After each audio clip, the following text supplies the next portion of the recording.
বিষয় আজকে যে বিষয় আমরা আলোচনা করব, আজকের আস্বাদন হবে রোহিতাসে বৈষ্ণব সেবা।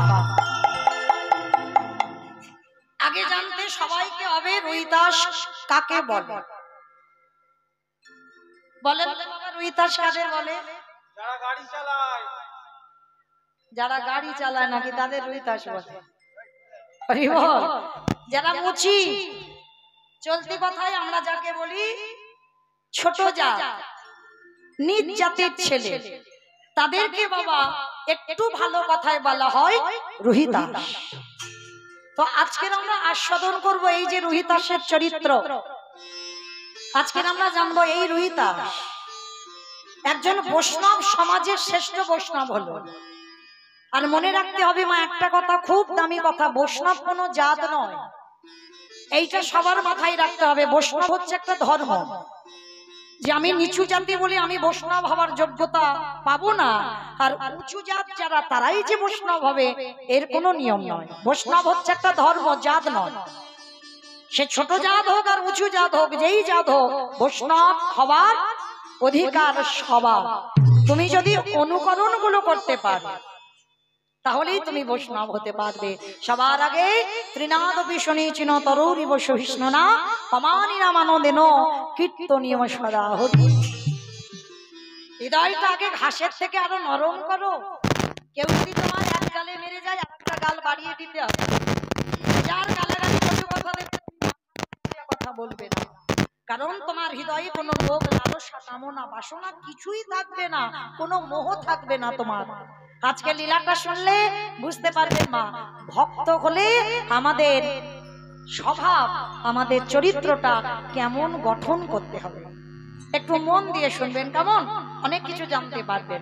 সংসারী মানুষ তো আমরা, আর এই সংসারে থেকে কিন্তু কৃষ্ণ ভজন করলে সব থেকে তুমি বড় ভক্ত। কারণ কলিযুগে বাবা সংসার ধর্ম বড় ধর্ম, যার জন্য নারদ মুনি কলিযুগে শ্রীবাস হয়ে বিবাহ করলো। শুধু বিয়ে করলো নয়, একটা সন্তান জন্ম দিল যার নাম হলো কৃষ্ণদাস। তাহলে কলিযুগে সংসার করে ভরতে হবে বাবা। সত্যতীর্থার মানুষ, এদের সংসার ছিল না, দিব্যি বনে জঙ্গলে বসে তপস্যা করছে, ও তো সোজা। আর কলিযুগে সংসার করে দেখা, ছেলে বলবে আমায় দাও, বউ বলবে আমায় দাও, পরিবার বলবে আমায় দাও, আত্মীয় স্বজন সব ঠেকাতে ঠেকাতে বাবা ওইদিকে মন দেব না, তুমি কৃষ্ণ ভজন করবে। আর যে সবকিছু সামলে কৃষ্ণ ভজন করে সেই হবে কলিযুগে বড় ভক্ত। তো চলো আজকে আমরা রোহিতাসের কথা শুনবো। এই যে রোহিতাস একটা মুচি ছেলে, ছোট জাত, যাকে সমাজ ঘৃণা করে মুচি বলে, কিন্তু সেই মুচির ছেলে কিনা বৈষ্ণব সমাজে শ্রেষ্ঠ হলো। আর শুধু শ্রেষ্ঠ নয়, ভগবান তাকে আখ্যা দিয়েছে ও বৈষ্ণব সমাজে শ্রেষ্ঠ। শুধু শ্রেষ্ঠ বলল নয়, সাক্ষাতে ভগবান তাকে দর্শন দিল। কিন্তু বাবা এই রোহিতাসটা হচ্ছে টাইটেল। যেমন আমি মৌমিতা ঘোষ মন্ডল, এটা হচ্ছে টাইটেল, নামটা কিন্তু আমার মৌমিতা, নামটা তো আর আমার ওই ঘোষ মন্ডল নয়। এই যে রোহিতাস, এর টাইটেলটা হচ্ছে রোহিতাস, এর নাম তো আছে, এর নাম হচ্ছে বাল্মীকি রোহিতাস। এর নামটা হচ্ছে বাল্মীকি, কিন্তু নাম বলে না বাবা কেউ, সবাই ওই ছেলেটাকে রোহিতাসই বলে ডাকে, মানে টাইটেলটা যেন তার নাম হয়েছে, কিন্তু না, এর নাম হচ্ছে বাল্মীকি। তো আজকে এই যে রোহিতাস একজন বৈষ্ণব সমাজে বৈষ্ণব হলো, শুধু বৈষ্ণব হলো না বাবা, সাক্ষাতে ভগবানের কৃপা পেল। আর কৃপা পেয়েও তাহলে ভগবানের এত কাছের মানুষ হয়ে, তাহলে মা আজকের মুচির ঘরে জন্মালো কেন?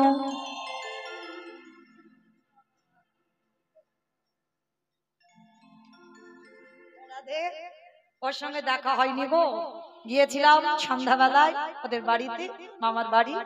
যাই হোক, এটা সারদাদির মেয়ে, আশীর্বাদ করো ও যেন একদিন অনেক বড় হতে পারে, এরকম করে যেন কীর্তন আসরে দাঁড়িয়ে আপনাদের মতো সাধুগুরু বৈষ্ণব সম্মুখে যেন হরি কথা কৃষ্ণ কথা পরিবেশন করতে পারে। নিতাই গৌর প্রেমানন্দে হরি বল হরি বল। তো আজকের এই যে রোহিতাস, আমাদের জানতে হবে বাবা রোহিতাস আগের জন্মে কি এমন কর্ম করেছিল। এইটা কিন্তু মনে রেখো মা, এ জন্মে যে আমি কীর্তনিয়া হয়েছি নিশ্চয়ই আগের জন্মে কোনো পূর্ণ সঞ্চয় করেছিলাম, যার জন্য আপনাদের মতো গুণীজনদের সামনে আমার মতো একজন কনিষ্ঠা মেয়ে দাঁড়াতে সাহস পেয়েছে। তাহলে নিশ্চয়ই পূর্ব জন্মে কিছু তো কিছু না ছিল। ঠিক সেই রকম পূর্ব জন্মে কি এমন কর্ম করেছিল ওই রোহিতাস, যার জন্য মুচির ঘরে জন্মাতে হলো। আর এই জীবনে যারা ছোট কোলে নিজ কোলে জন্মায় নিশ্চয়ই তো কোনো কুকর্ম থাকে। তো আজকের এই যে রোহিতাস কি এমন কর্ম করেছিল যার জন্য ছেলেটা আজকে মুচির ঘরে জন্মালো। চলো মা একটু মন দিয়ে শুনবে কেমন, আর আগের জন্ম এ জন্মে যেন গন্ডগোল হয়ে না যায়। চলো তাহলে রোহিতাসে আগের জন্মের কথা জানবো, তারপরে বুঝবো ছেলেটা মুচির ঘরে জন্মালো কি করে, অপরাধটা তার কি ছিল। চলো, এই রোহিতাস আগের জন্মে মাতৃগর্ভে থাকাকালে দৈব দুর্ঘটনায় রোহিতাসের আগের জন্মে বাবার মৃত্যু হয়ে গেল। বাবার মৃত্যুর পর গ্রামের লোকজনেরা মাকে সান্ত্বনা দিল। তখন ছেলেটা মাতৃগর্ভে ছিল।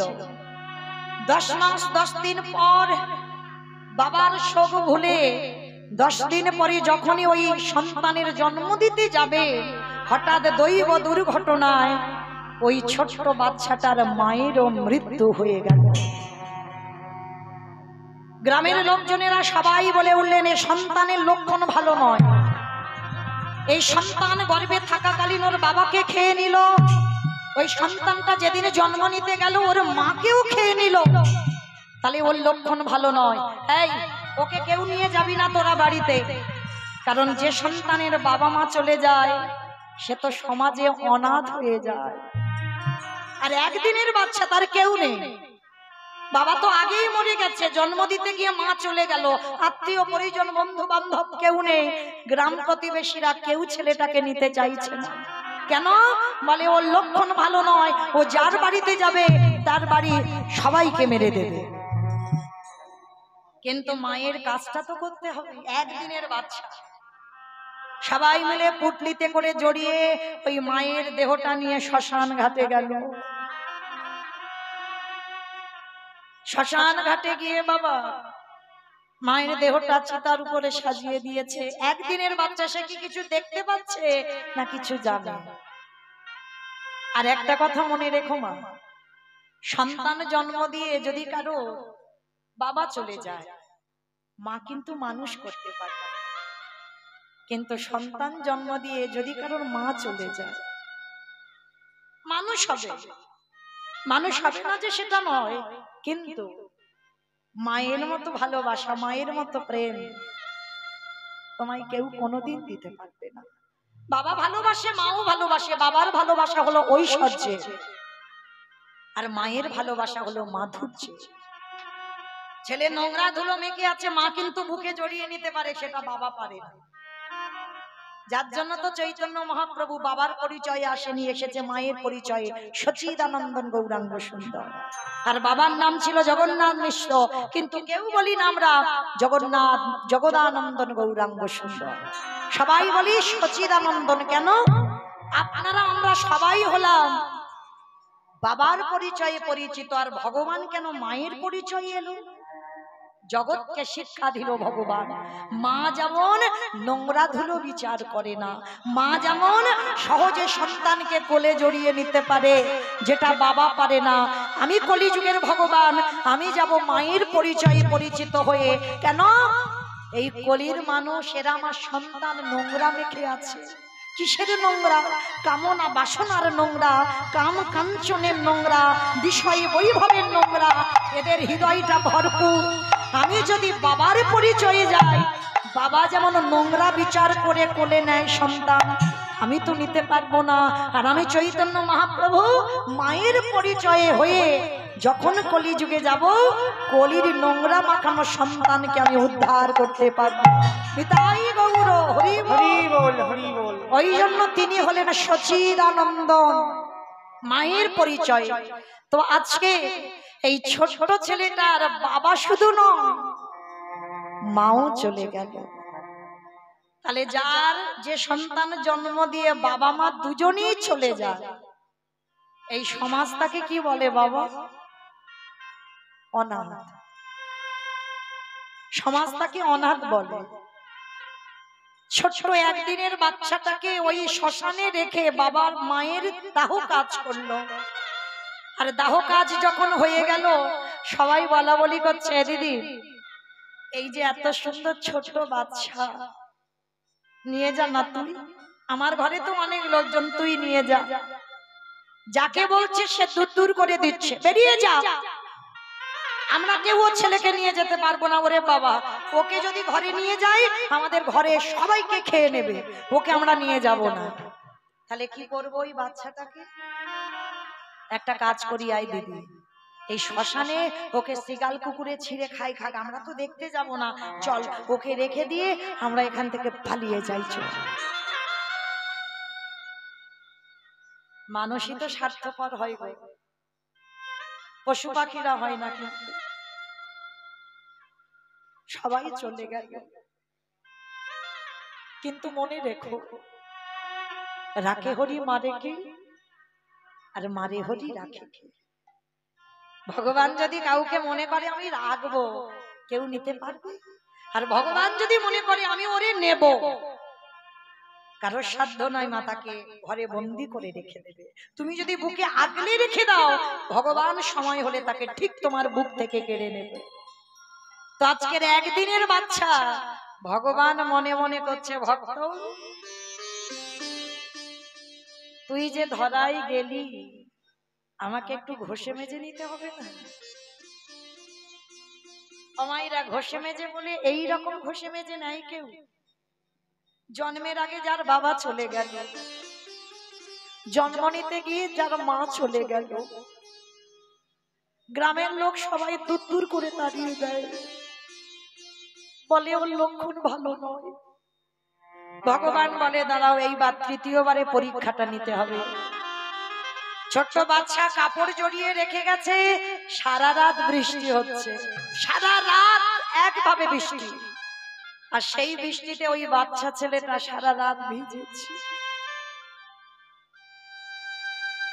একটা একদিনের বাচ্চা মা যদি সারা রাত বৃষ্টিতে ভিজে, সে কি বাঁচবে বলে মনে হয়? বাঁচে গো বাঁচে, সব তো তারই লীলা। ছেলেটা আর যে কাঁদবে, গলা থেকে কোনো আওয়াজ বার হচ্ছে না, শুধু ছি ছি করে আওয়াজ হচ্ছে। সারা রাত বৃষ্টিতে ভিজেছে, আর সারা রাত বৃষ্টিতে ভিজে ওই শ্মশানের বেদির উপরে ছি ছি করে কাঁদছে। আর ওই শ্মশানের পাশ দিয়ে এক বুড়ি মা যাচ্ছে বাবা ভিক্ষা করতে। আর বুড়ি মাটা যেতে যেতে হঠাৎ ভোরবেলা শুনতে পাচ্ছে ওই শ্মশানের মাটি থেকে কে যেন ছি ছি করে কাঁদছে। আরে কি এমন করে কাঁদছে, কার এমন কান্নার ধ্বনি? ওরে বাবা, মনে হচ্ছে ওই শ্মশানে ভূত পেতনি টেতনি কাঁদছে। বাবা আমি যাব না, যা। কিন্তু অনেকক্ষণ বুড়িমা দাঁড়িয়ে রইলো, আর দাঁড়িয়ে দাঁড়িয়ে শুনছে কে যেন কাঁদছে। যা, সেই তো বয়স হয়েছে, যদি ভূত পেতনি ধরে মেরে দেয় দেবে, যাই একটু দেখি তো গিয়ে কি হচ্ছে। ওই বুড়িমা শ্মশানে প্রবেশ করলো, আর শ্মশানে প্রবেশ করে দেখে কিনা একটা ছোট্ট বাচ্চা কাপড়ে পুটলিতে বাঁধা শ্মশানে পড়ে পড়ে খাচ্ছে। বুড়িমা ছুটে গেল, এ কি, এ তো ভূত পেতনি নয়, এ তো মনে হচ্ছে সত্যিকারের সন্তান। ছুটে গিয়েছে, বুড়িমাটা কোলে করে তুলে নিয়েছে, কোলে করে তুলে নিয়ে বলছে, আরে কাদের ছেলে রে বাবা তুই, তোর কি বাবা মা নেই, এমন করে শ্মশানে ফেলে রেখে গেছে? বাহ ঠাকুর, ভালোই করেছো, সেই তো আমার কেউ নেই, আমি একা, আর এই পৃথিবীতে তুমি আমার কাছে কাউকে পাঠাওনি। ভালোই হলো, আমারও কেউ নেই, আর এই বাচ্চাটারও কেউ নেই, আজকে থেকে আমি ওকে মাতৃ স্নেহে মানুষ করব। মায়েরা ছোট্ট বাচ্চাটা জীবনটা কেমন তৈরি হচ্ছে দেখো। বুড়িমাটা নিয়ে গেল, সবাই তো আর খারাপ নয় গো, সমাজে কি সবাই খারাপ হয়? একদিনের বাচ্চা বলে উঠল, তোর লক্ষণ যতই খারাপ হোক, আজকে থেকে তুই হবি আমার সন্তান। আমি যদি নাও খাই, আমি তোকে একটা কৃষ্ণ ভক্ত সন্তান তৈরি করব। মনে রাখতে হবে বাবা, মা তো তৈরি করে কৃষ্ণ ভক্ত সন্তান, বাবা কিন্তু নয়। বাবা হলো বীজ, মা হলো ক্ষেত্র বা মাটি। বীজটা রোপণ করা হলো, মাটিটা যদি নোনা লেগে যায় বাবা, মাটির ফসল জীবনেও ভালো হবে না। মনে রেখো মা, আগে আমাদের মতো মাটিকে ভালো করতে হবে। অনেক অনেক ভক্তরা প্রশ্ন করে, মৌমিতা তুমি শুধু মাটিকে যে বলছো, সবটাই কি মাটির দোষ? বলে হ্যাঁ, এটা তো আমার কথা নয়, শাস্ত্র বিধান দিয়েছে। আমার বাবাদের, দাদা ভাইদের কোনো ভুল নয়, কোনো দোষ নয়, দোষটা তো আমাদের মতো নারীদের। আমরা তো সন্তান চাইতে জানি না। আগে তো চাইতে জানতে হবে, তবেই তো বাবা তুমি একটা কৃষ্ণ বলা পাখি পাবে, তুমি তো তবেই একটা সুযোগ্য সন্তানের মা হবে। আমরা কোনো তিথির জ্ঞান নাই, কোনো সময় নয়, কোনো বারব্রত নয়। তুমি যদি কিছু না মানো, তুমি সন্তানের মা, ভালো সন্তানের মা হবে কি করে? ভালো সন্তান নিতে গেলে স্বামীর কাছে আঁচল পেতে ভিক্ষা চাইতে হবে, যে তুমি আমার একটা কৃষ্ণ বলা সন্তান দাও। যদি বলেন বাবা এটা আমার কথা না, শাস্ত্র বিধান দিয়েছে, দেখেন, তখন আপনারা আমার কথা শোনার পরে বুঝতে পারবেন আমার মাটিরই দোষ। যদি বলো কেন, দেখেন, কশ্যপ মুনি বাবা, একটা মুনি ছিল যার নাম ছিল কশ্যপ মুনি। এই কশ্যপ মুনির 17টা স্ত্রী ছিল, তার মধ্যে 4টে ছিল পাট রানী, মানে প্রধানা। আর এই 4টে রানীর মধ্যে দিতি, অদিতি, কদ্রু, বিনতা, 4টে ছিল পাট রানী। তাদেরকে রেখে 12 বছর চলে গিয়েছিল মা তপস্যায়। 12 বছর। তা 12 বছর যখন তপস্যায় গেল, এক যুগ 4টে রানী ঘরের দরজা জানলা বন্ধ করে বসে বসে কাঁদছে। কেন কাঁদছে? কিছু অসুখী নেই মা, সব সুখ আছে, কিন্তু একটাই অসুখী, কি জানো? সন্তানের জননী হতে চায়। তা কশ্যপ মুনি তপস্যা করছে, 4টে রানী যখন কাঁদছে, কশ্যপ মুনি কিছুতে তপস্যার বসতে পারছে না, বারবার ভঙ্গ হয়ে যাচ্ছে। তা কশ্যপ মুনি বাড়িতে ফিরে 4টে রানীকে ডেকেছে, বড় রানী, মেজ রানী, সেজ রানী, ছোট রানী, এখানে এসো। কি ব্যাপার, তোমরা এমন কান্নাকাটি করছো ঘরে, আমার তপস্যায় বসতে পারছি না, বলো কি হয়েছে? স্বামী, আমরা সন্তানের জননী হতে চাই। বেশ, তবে শোনো, আমি তো যোগী পুরুষ, আমি কারোর ঔরসজাত সন্তান দিতে পারবো না, তবে আমার আশীর্বাদে তোমরা 4 জনেই মা হবে। কি করে? বলে আমি স্পর্শ করলেই তোমরা সন্তানের জননী হবে। যাও, 4 জনে স্নান করে এসো। দিতি, অদিতি, কদ্রু, বিনতা 4 জনে স্নান করে এসেছে। আর যেই না স্নান করে এসেছে, মা একটু মন দিয়ে শুনবেন, আপনাদের বোঝার মতো কথা। তা 4টে রানী যেই না এসেছে, কশ্যপ মুনি প্রথমে ডেকেছে বড় রানী অদিতিকে, অদিতি এদিকে এসো, বলো তুমি কেমন সন্তান চাও? বড় রানী অদিতি করজোর করে বলছে, স্বামী, সন্তান যদি দিতে হয়, তুমি আমার আঁচলে এমন সন্তান দাও, যে সন্তানের জন্য যেন আমার জগৎ জোড়ার নাম ডাক হয়। মায়েরা চাওয়াগুলো শুধু দেখে নাও, কিরকম চাইছে স্বামীর কাছে। কশ্যপ মুনি বলছে, তথাস্তু, তাই হবে। তোমার গর্ভে যারা আসবে তারা হবে সবাই এক একটা দেবতা। দেবতাদের মা হলো অদিতি। এইবার মেজ রানীকে ডেকেছে দিতি, ও মেজ রানী এদিকে এসো, বলো তুমি কেমন ছেলের মা হতে চাও? এবার দেখবেন মা, এক নারী আর এক নারীকে হিংসে করে। একটা পুরুষ না একটা পুরুষকে যত না হিংসা করে, একটা নারী কিন্তু একটা নারীকে বেশি করে। তো এইবার বড় রানী তো আগে নিয়ে নিয়েছে, মেজ রানী রেগে গিয়ে বলছে, আমি আর কি চাইবো? তুমি তো বড়দিদির বেলা ভালোটা দিয়ে দিলে, আমার ভাগে আর কিছু আছে? আরে বাবা, তুমি বড়দিদির জন্য তো রেগে যাচ্ছ কেন? বলো না তুমি কেমন ছেলে চাও। আমি তো কথা দিলাম, তুমি যেমন ছেলে চাইবে আমি তেমন ছেলে দেব। ঠিক আছে, তাহলে দিতে যদি হয় আমার এমন সন্তান দাও যেন বড়দিদির থেকে আমার ছেলেরা দ্বিগুণ শক্তিশালী হয়। চমকে উঠেছে কশ্যপ, তুমি এক নারীর হিংসায় জর্জরিত হয়ে তুমি আমার কাছে সন্তান চাইছো, বলশালী সন্তান। কথা দিয়েছি যখন দেব, তোমার গর্ভে যারা আসবে তারা দেবতাদের থেকে অনেক অধিক শক্তিশালী, যারা হবে এক একটা অসুর। মায়েরা যারা যারা মন দিয়ে শুনছো, বাবা কিন্তু একটা, বাবার কিন্তু ভুল, বাবার ভুল নয়, চাইতে জানি না, চাওয়ার গন্ডগোল, ওই জন্য ছেলে পাচ্ছে। দেখো এইবার তাহলে বড় রানী দেবতাদের মা হলো, মেজ রানী অসুরদের মা হলো। এই যে মহালয়ের সময় দেবতা আর অসুরদের যুদ্ধ হয় না, এরা কেউ অন্য কেউ নয়, সব তো ভাই ভাই, বাবাটা একটাই, মা গুলো শুধু আলাদা। চাওয়ার গন্ডগোলের জন্য ছেলে ওইভাবে তৈরি হয়েছে। তাহলে দুটো রানী হয়ে গেল। এইবার 3 নম্বরের রানীকে ডেকেছে, সেজ রানী এদিকে এসো, এদিকে এসো। সেজ রানীটা কি বললাম না,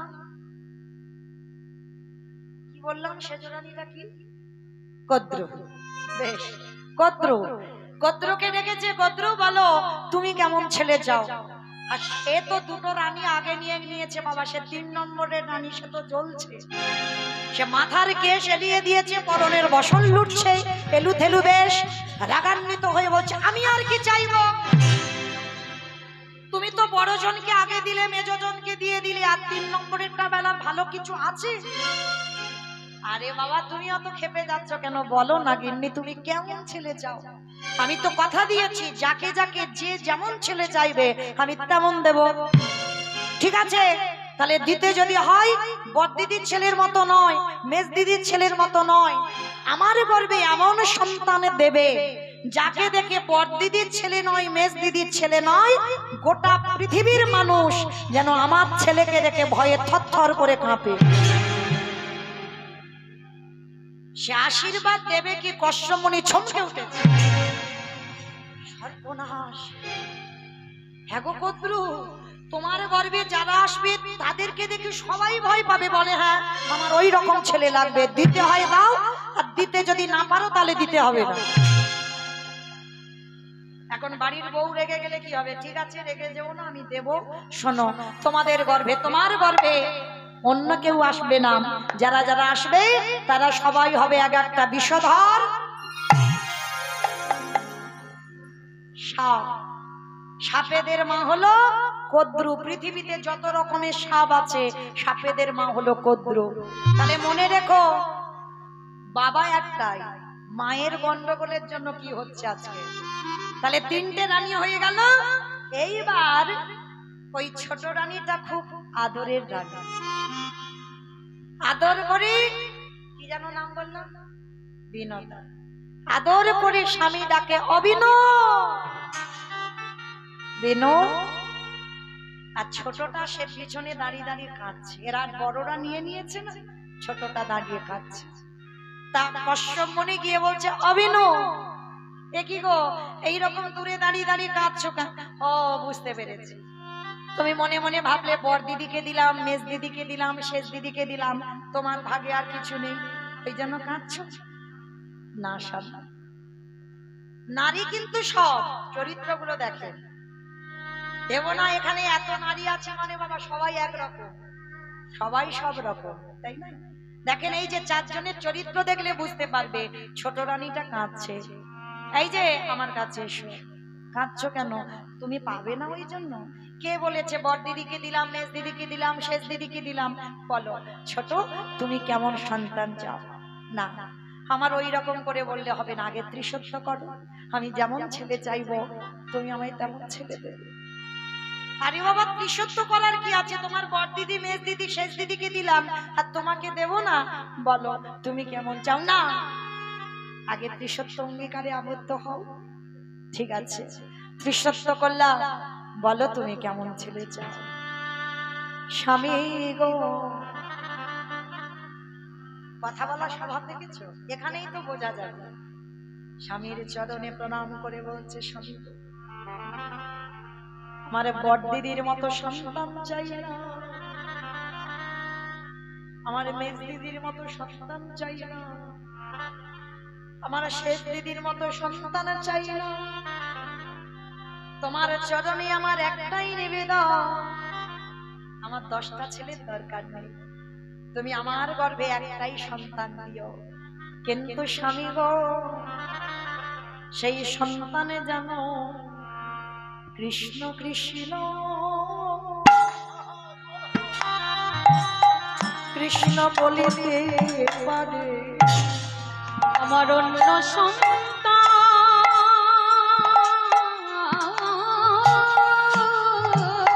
আমি যেন অন্তিম কালে ওই নামটা যেন শুনতে পাই। আমার অন্য সন্তান চাই না স্বামী, সে যেন কৃষ্ণ কৃষ্ণ কৃষ্ণ বলে। চমকে উঠেছে কষ্ট, এই স্ত্রীগুলো আমার কাছে চাইলো এমন সন্তান, আর বিনোদা আমার কাছে চাইছে কৃষ্ণ বলা সন্তান। ওগো বিনোদা, তুমি আমার বউ নয়, তুমি আমার স্ত্রী নও, তুমি হলে আমার সহধর্মিণী। তোমার মতো ঘরণী যেন আমি জনমে জনমে পাই। তাই তুমি যখন আমার কাছে ভিক্ষা চাইছো, আমি তোমার মাথায় হাত দিয়ে আশীর্বাদ দিলাম। তুমি বেশি ছেলের মা নয়, তুমি 2টো ছেলের মা হবে। একটা হবে অরুণ পাখি, অরুণ পাখি মানে সূর্যদেবের বাহন, আর একটা হবে গরুর পাখি। শুধু ভগবানের নামে বদনে বলবে না, ওই তোমার ছেলে কি করবে জানো? ওই ভগবানকে কাঁধে নিয়ে বেড়াবে। নিতাই গৌর হরি হরি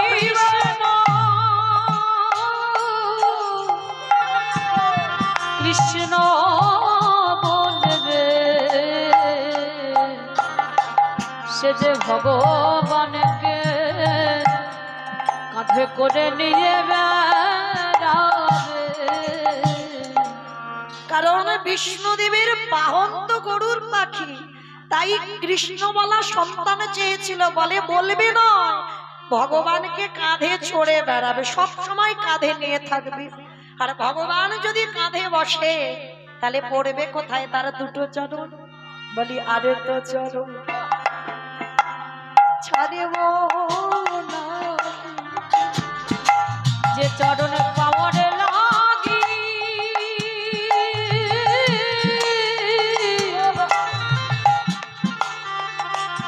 যে চরণে পাওয়ার লাগি আশা করে বসে আছি, আমি আর তো চরণ ছাড়ব না। কশ্যপ মুনি বললেন বিনোদা, তোমার মতো মা যেন ঘরে ঘরে হয়। যদি কোনো মা সন্তানের কাছে ভিক্ষা চায়, আমার গর্ভে একটা তুমি কৃষ্ণ বলা পাখি দাও। বিনোদা, অন্তিম সময়ে যখন তোমার হবে, তুমি যদি কোনোদিন কৃষ্ণ চরণে ভুলে যাও, কোনোদিন যদি কৃষ্ণ নামে ভুলে যাও, তোমার ওই গরিবের সন্তান যখন ভূমিষ্ঠ হবে, সে তোমার কানের কাছে কৃষ্ণ কৃষ্ণ কৃষ্ণ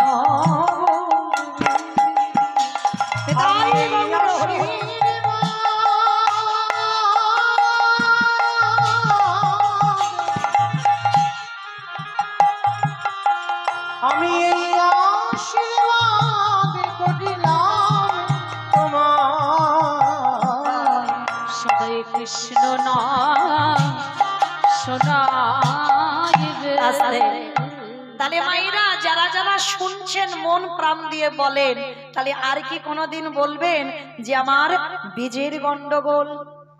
তাহলে বীজটা হলো বাবা, আর আমাদের মতো নারীরা হলো মাটি। বীজটা বপন করা হলো, মাটিটা যদি ভালো না হয় মাটির ফসল জীবনে ভালো হবে না। তাহলে আজকের এই ছোট্ট বাচ্চাকে নিয়ে গেল সেই বুড়ি মা, আশ্রয় দিল। ছেলেটা দিনে দিনে বড় হলো, আর ওই ছেলেটা দিনে দিনে বড় হয়ে মাতৃস্নেহে মানুষ করলো। কিন্তু বাবা ছেলেটার অন্য কিছু খেলা নেই।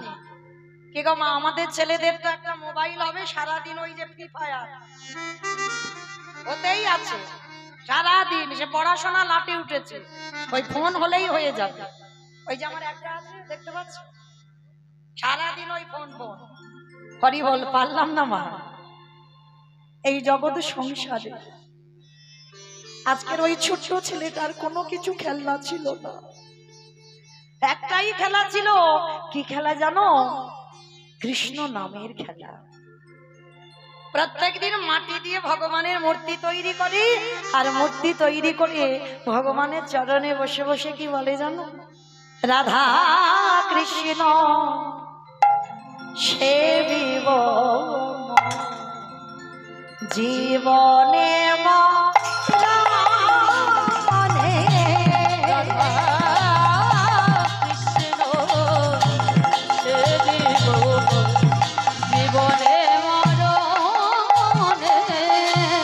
আজ যে স্নানে লীলা করেন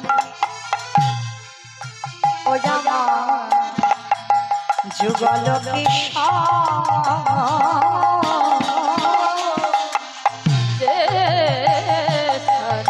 লীলা করে যুগল কৃষ্ণ সখীর সঙ্গে হইয়া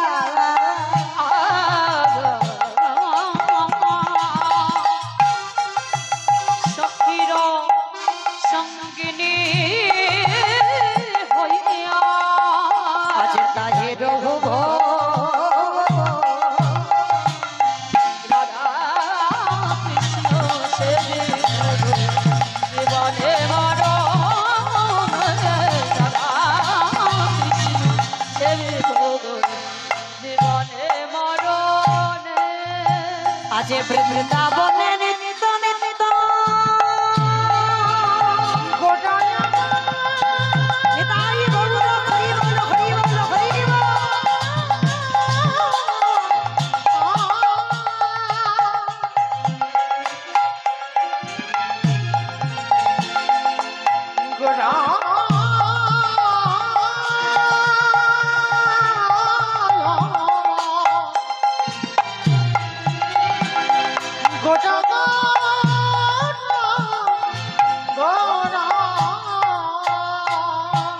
বৃন্দাবনে নিত্য নিত্য যুগল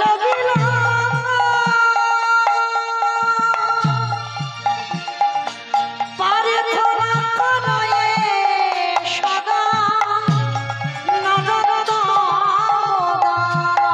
আজ প্রার্থনা করে সদাই নরোত্তম দাস। আমি ওই চরণে সবে সবে না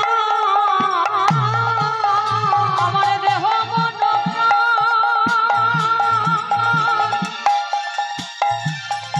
জীবন যৌবন আমি ওই চরণে সবই সবিনা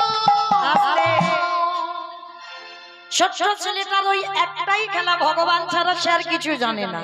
ভগবান মনে মনে চিন্তা করলো, আরে খোকা, প্রথমে তোর বাবাকে কেড়ে নিয়েছি, দ্বিতীয়বারে মাকে কেড়ে নিয়েছি, এইবার 3 নম্বরের পরীক্ষা, তৈরি হয়ে যা। এইবার হঠাৎ 3 দিনের জ্বরে যে বুড়ি মা মানুষ করছিল, হঠাৎ 3 দিনের জ্বরে ওই বুড়ি মার মৃত্যু হয়ে গেল। ছোট ছেলেটা চিৎকার করে বলে উঠলেন, মা মা, আমার বাবা চলে গেল, আমার জন্মদাতা মাও চলে গেল, চিরজনমের মতো তুমিও আমাকে একা ফেলে রেখে চলে গেলে মা। ওই ছোট্ট বাচ্চা যার বাড়িতে খিদের জ্বালায় একটু খেতে যায়, সে দূর দূর করে তাড়িয়ে দেয়। বাবাকে খেলিয়ে মাকে খেলিয়ে যে বুড়ি মা মানুষ করছে তাকেও তুই খেলি, আবার আমাদের বাড়িতে খেতে এসেছিস? হ্যাঁ, কেউ তোকে খেতে দেব না। গলা ধাক্কা দিয়ে গ্রাম থেকে দূর দূর করে তাড়িয়ে দিয়েছে, বেরিয়ে যা। কালকের পর থেকে জানো আর তোর এই মুখ আমরা গ্রামে দেখতে না পাই। এই রাতের অন্ধকারে সবাই মিলে গলা ধাক্কা দিয়ে বের করে দিয়েছে। গাছের তলায় বসে বসে কাঁদছে কৃষ্ণ। কি আমার অন্যায়, কি আমি কর্ম করেছিলাম যার জন্য আমার বাবা মা যে মানুষ করলো তাকেও তুই কেড়ে নিলি? কি আমি পাপ করেছিলাম আমায় বলে দে। 3 দিন হয়ে গেল ছোট বাচ্চা কিছু খেতে পাচ্ছে না, 3 দিন হয়ে গেল। আমা কালকের একাদশী করে আজকে শরীর আর অনেকে চলছে না। একদিন উপোস নয়, ফল টল আহার করেন, অনুকল্পও পায়, তবু পাচ্ছি না। কিন্তু আজকের একটা দুধের বালক 3 দিন গ্রামের লোক খেতে দেয়নি। সবাইকে অনুমতি দেওয়া আছে, ও যার বাড়িতে যাবে কেউ খেতে দেবে না, ও না খেয়ে মরে যা। গাছতলায় 3 দিন না খেয়ে বসে আছে। প্রভু, আমি যদি জানতাম তোমায় ভালোবাসলে এত কষ্ট পেতে হয়,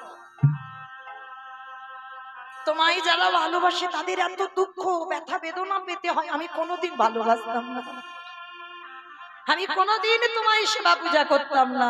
আমি তো বুঝতে পারিনি যে তোমার ডাকলে তার এই দুর্দশা হয়।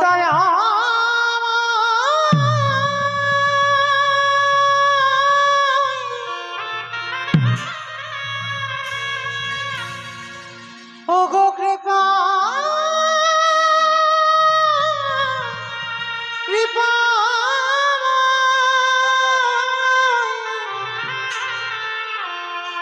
যে জন্যে তোমায় ভালো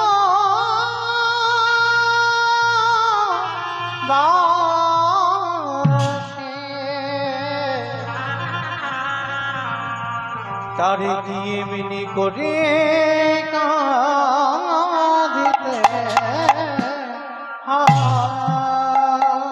আমায়রা একটু সাবধানে থেকো, যেন আমার গৌর গোবিন্দ ভালোবাসো, একটু সাবধানে থেকো।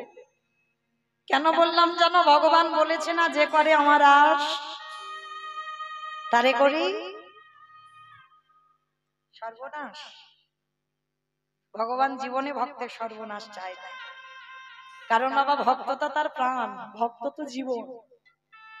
ভক্ত যদি প্রাণ হয়, ভক্ত যদি জীবন হয়, কোনদিন ভগবান সর্বনাশ চায়? আমরা বলছি ভুল, শুনছি ভুল। যে করে আমার আশ তারে করি সর্বনাশ। সর্বনাশ আলাদা, সব নাশ আলাদা। ভগবান সর্বনাশ করে না, সব নাশ করে। কি নাশের কথা বললো? প্রথমে তোমার আত্মীয় পরিজন, বন্ধু বান্ধব, সব থেকে তুমি যাকে বেশি ভালোবাসো, ভগবান বলল চিরজনমের মতো তাকে তোমার কাছ থেকে কেড়ে নেবে। কেউ তোমার থাকবে না আর কাছে। তুমি কৃষ্ণ ভক্ত হলে ভগবান চাইবে তোমাকে একা করে দেবে, পথের ভিখারি করে দেবে, রাস্তার ভিখারি করে দেবে। তোমাকে একাই জীবন কাটাতে হবে। তারপরে যদি তুমি তার চরণ না ছাড়ো, তারপরে ভগবান বললেন তাকে আমি আমার করে দেব। দেখেন আজকে ছেলেটার উপরে কেমন পরীক্ষা। দেখেন এতটুকু দুধের বালক, বাবা চলে গেল, মা চলে গেল, যে মানুষ করলো তাকে নিয়ে নিল। আর গ্রামের লোক সবাই ঘৃণা করে। গ্রামের লোকে সবার ধারণা ওই ছেলেটার লক্ষণ ভালো নয়, দূর দূর করে তাড়িয়ে দেয়। বসে বসে কাঁদছে আর বলছে, প্রভু আর বোধহয় আমি বেশিক্ষণ বাঁচবো না, কারণ 3 দিন খাইনি তো, আর চলতে পারছে না, আর শরীর চলে না, বড় কষ্ট, বড় জ্বালা। আমি চলে যাব প্রভু, কিন্তু যাওয়ার আগে বড় ইচ্ছা ছিল একবার তোমার রূপটা যেন আমি দেখতে পাই।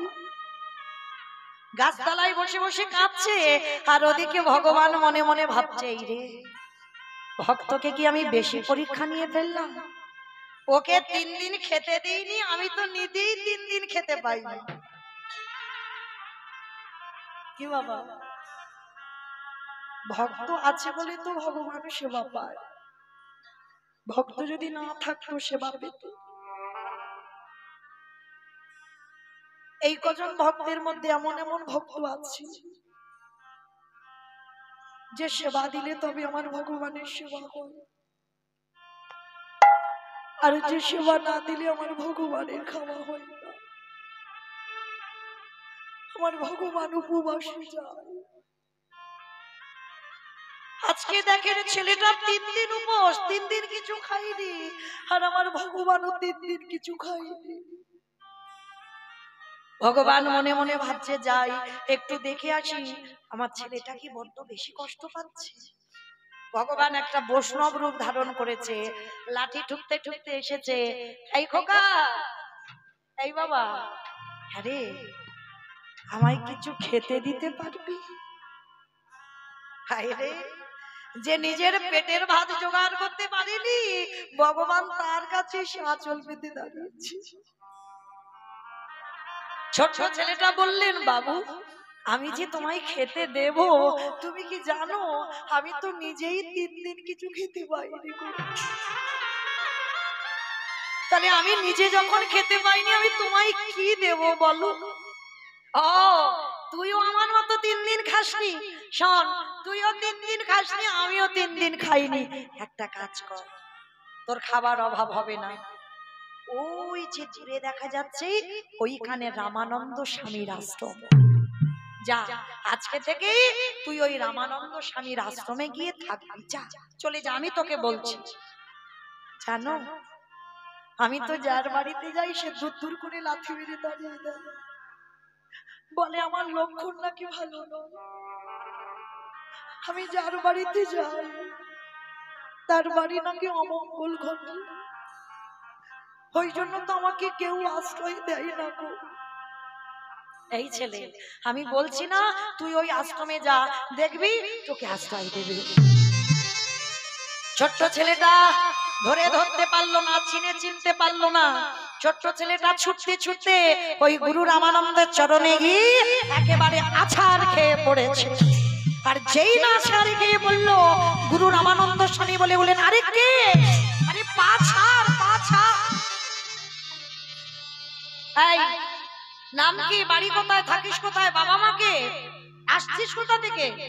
অনেক প্রশ্ন। ছোট্ট ছেলেটার একটা উত্তর, গুরুদেব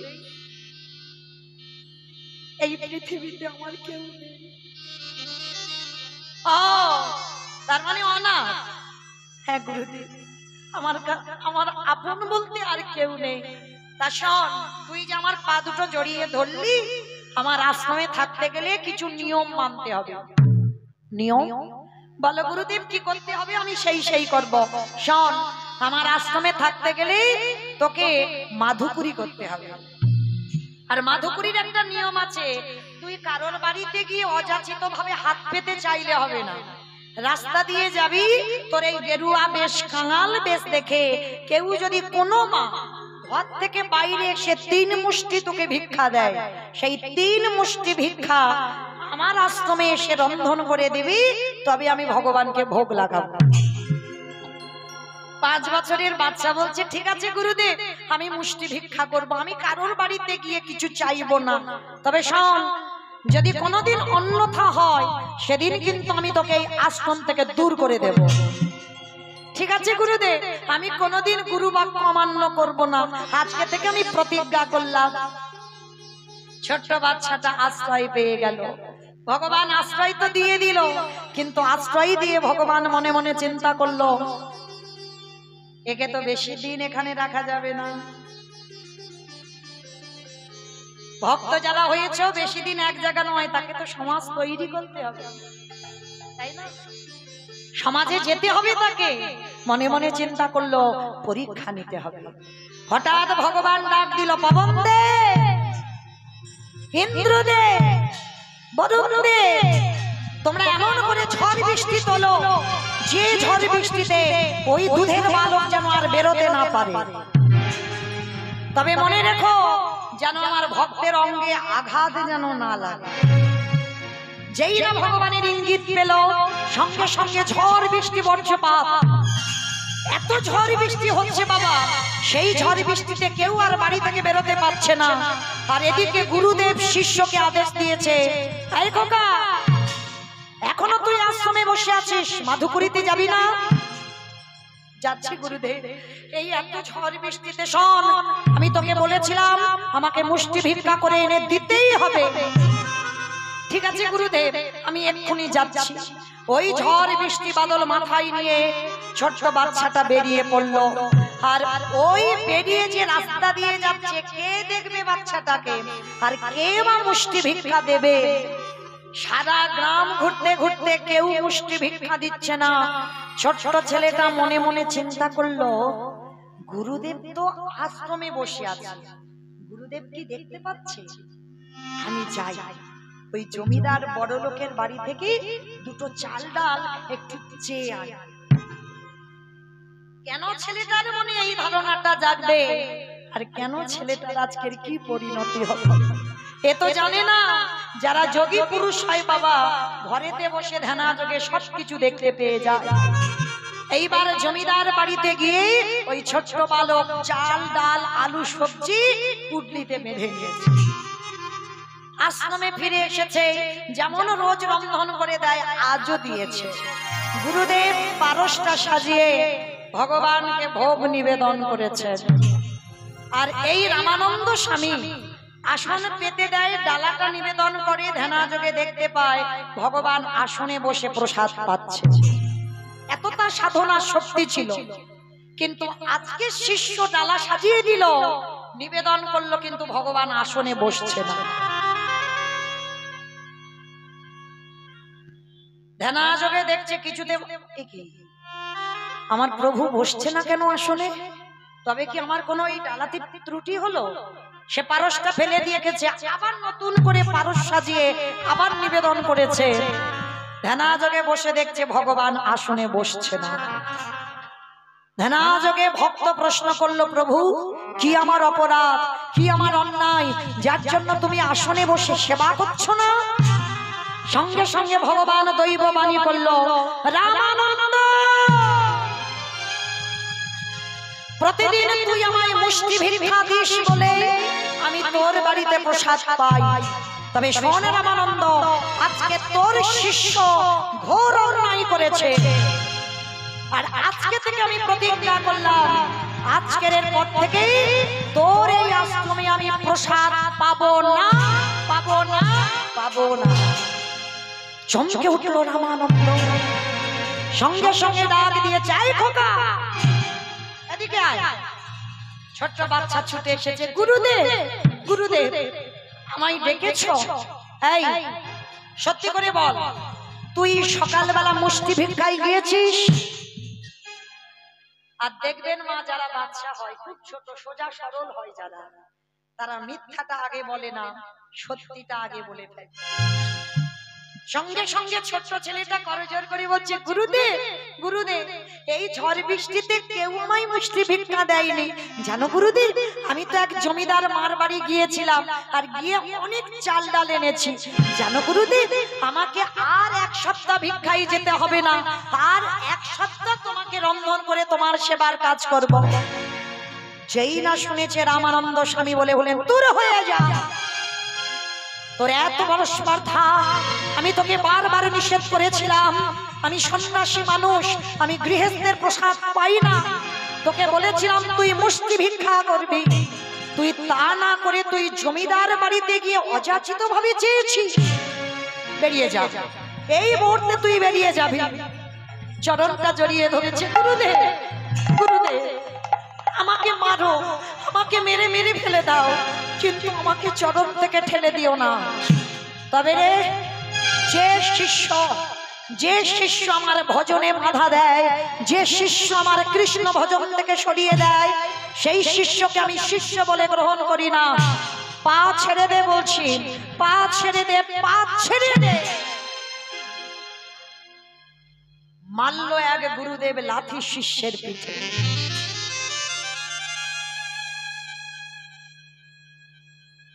এত জোরে লাথি মেরেছে মা, পিঠে খড়মের চিহ্ন পড়ে গেছে। আচ্ছা বলো তো মা, কত জোরে একটা বাচ্চাকে লাথি মারলে তবে তার পিঠে ওই জুতোর চিহ্নটা পড়ে যায়? কত জোরে লাথি মারলে? ছোট্ট ছেলেটা গুরুদেবের চরণ ধরেছে, গুরুদেব আমাকে মারো, আমাকে মেরে মেরে ফেলে দাও, কিন্তু এই পৃথিবীতে তো আমার কেউ নেই, আমি কোথায় যাব তোমার চরণ ছেড়ে? আমি তোমার চরণ ছেড়ে কোথাও থাকতে পারবো না, আমাকে চরণ ছাড়া করো না গুরুদেব। তবে রে, এত করে মারছি, এত করে বলছি, তুই আমায় পা ছাড়বি না? ছেড়ে দে বলছি, ছেড়ে দে পা।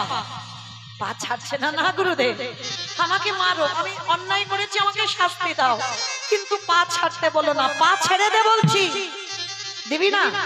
পা ছেড়ে দিবি না তো? তবে শোন, তোর মতো শিষ্যের জন্য আমার ভজন নষ্ট হয়ে গেল, তোর মতো শিষ্যের জন্য ভগবান আর এই আশ্রমে আসবে না, তোর মতো শিষ্যকে আমি চাই না। এই মুহূর্তে তোকে আমি অভিশাপ দিলাম, তোর জন্ম হবে একটা মুচির ঘরে। বলো না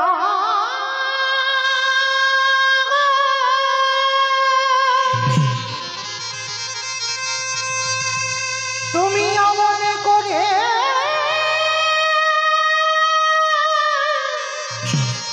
বলো না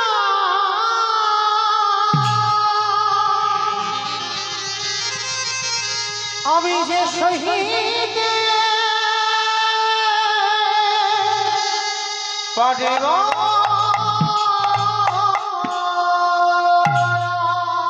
তুই মুচির ঘরে যাবি, তুই ছোট জাত হয়ে জন্মগ্রহণ করবি, গুরু বাবা অমান্য করার অপরাধে তোর নিজ কুলে জন্ম হবে। আর শুধু নিজ কুলে জন্ম হবে নয়, গুরুদেব এত রেগে গেল, রেগে গিয়ে অভিশাপ দিল, শুধু নিজ কুলে যাবি নয়, আজকে আমি তোকে অভিশাপ দিলাম, এই মুহূর্তে আজকেই তোর জন্ম হয়ে যাক শেষ। এতক্ষণে যে ছেলেটা গুরুদেবের চরণ জড়িয়েছিল, চরণটা ছেড়ে দিয়েছে, চরণে ছেড়ে দিয়ে বলছে, অগ গুরুদেব তোমার এই অভিশাপে আমি মুচি কুলে যাব বটে, কিন্তু আমি রামে জানি না, আমি নারায়ণে জানি না, আমি কৃষ্ণ জানি না। হে দয়াল গুরুদেব, আমার উচ্চ কুলে জন্ম হোক আর নিজ কুলে জন্ম হোক, তুমি আমার একটা আশীর্বাদ দিয়ে দাও গুরুদেব, আমি যেন গুরু চরণ,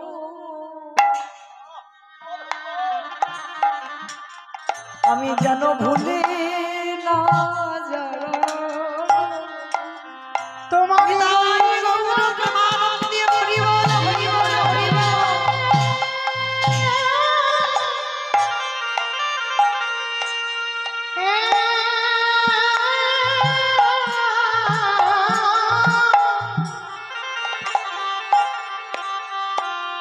তোমার ওই চরণে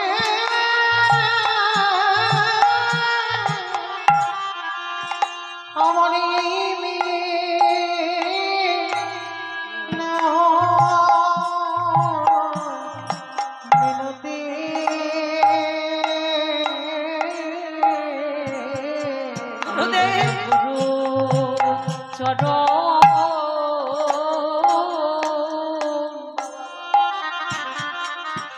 চরণ ভুলে না যা। যেই না বলেছে গুরু চরণ যেন ভুলে না যায়, গুরুদেব চমকে উঠেছে। যে শিষ্যকে মারলাম, যে শিষ্যকে অভিশাপ দিলাম, যে শিষ্যকে বললাম আজকেই তোর মৃত্যু হবে, তবু আমার চরণ ভুলতে চাইছে না। শিষ্যকে বুকে করে টেনে নিয়েছে। খোকা, গুরু বাক্য অমান্য করেছিস, শাস্তি তোকে পেতেই হবে, তোকে মুচির কোলে যেতে হবে। যা বাবা, তোর এত ভক্তি, তোর এত প্রেম গুরুর প্রতি আমার জানা ছিল না। গুরুদেব, আমি বড় আনন্দে আছি গুরুদেব। এই যে তুমি আমার পরে আশীর্বাদটা দিলে যে আজকের আমার জন্ম শেষ, এতে আমি খুব সুখী গুরুদেব। এই যে আজকের আমায় চলে যেতে হবে, তবে আমি মুচির কোলে যাব গুরুদেব, আমি যেন তোমাকে ভুলে না যাই। আমি মায়ামোহে জড়াবার আগে যতদিন আমি তোমার চরণ পাবো, আমি ততদিন জল স্পর্শ করব না। তাই গুরুদেব, আমি বলে যাচ্ছি, তুমি যত তাড়াতাড়ি পারো তুমি আমায় দর্শন দিও। ছোট্ট ছেলেটা বলে গুরুদেবকে চরণ ধুলাটা নিয়ে চলে গেল বাবা কাশী ধামে, বারাণসী নদীর গঙ্গার জলে। এই বারাণসী নদীর জলে গিয়ে যেই না ওই পা পিছলে গিয়ে ছেলেটা বারাণসী নদীর জলে সাঁতার জানতো না, মানে গুরুদেবের অভিশাপ আছে আজকেই মৃত্যু হবে। বারাণসী নদীর জলে গিয়ে ওই বারাণসীর জলে মৃত্যু হয়ে গেল। আর যখনই মৃত্যু হয়ে গেল, ওই ছেলেটা পরবর্তী ক্ষণে আবার জন্ম নিল কোথায়? ওই বারাণসীর পাশে, যে জায়গাটা বড় ধন্যাতি ধন্য জায়গা। যত পাপ তাপ করি না কেন, যেখানে গেলে খণ্ডন হয়ে যাবে।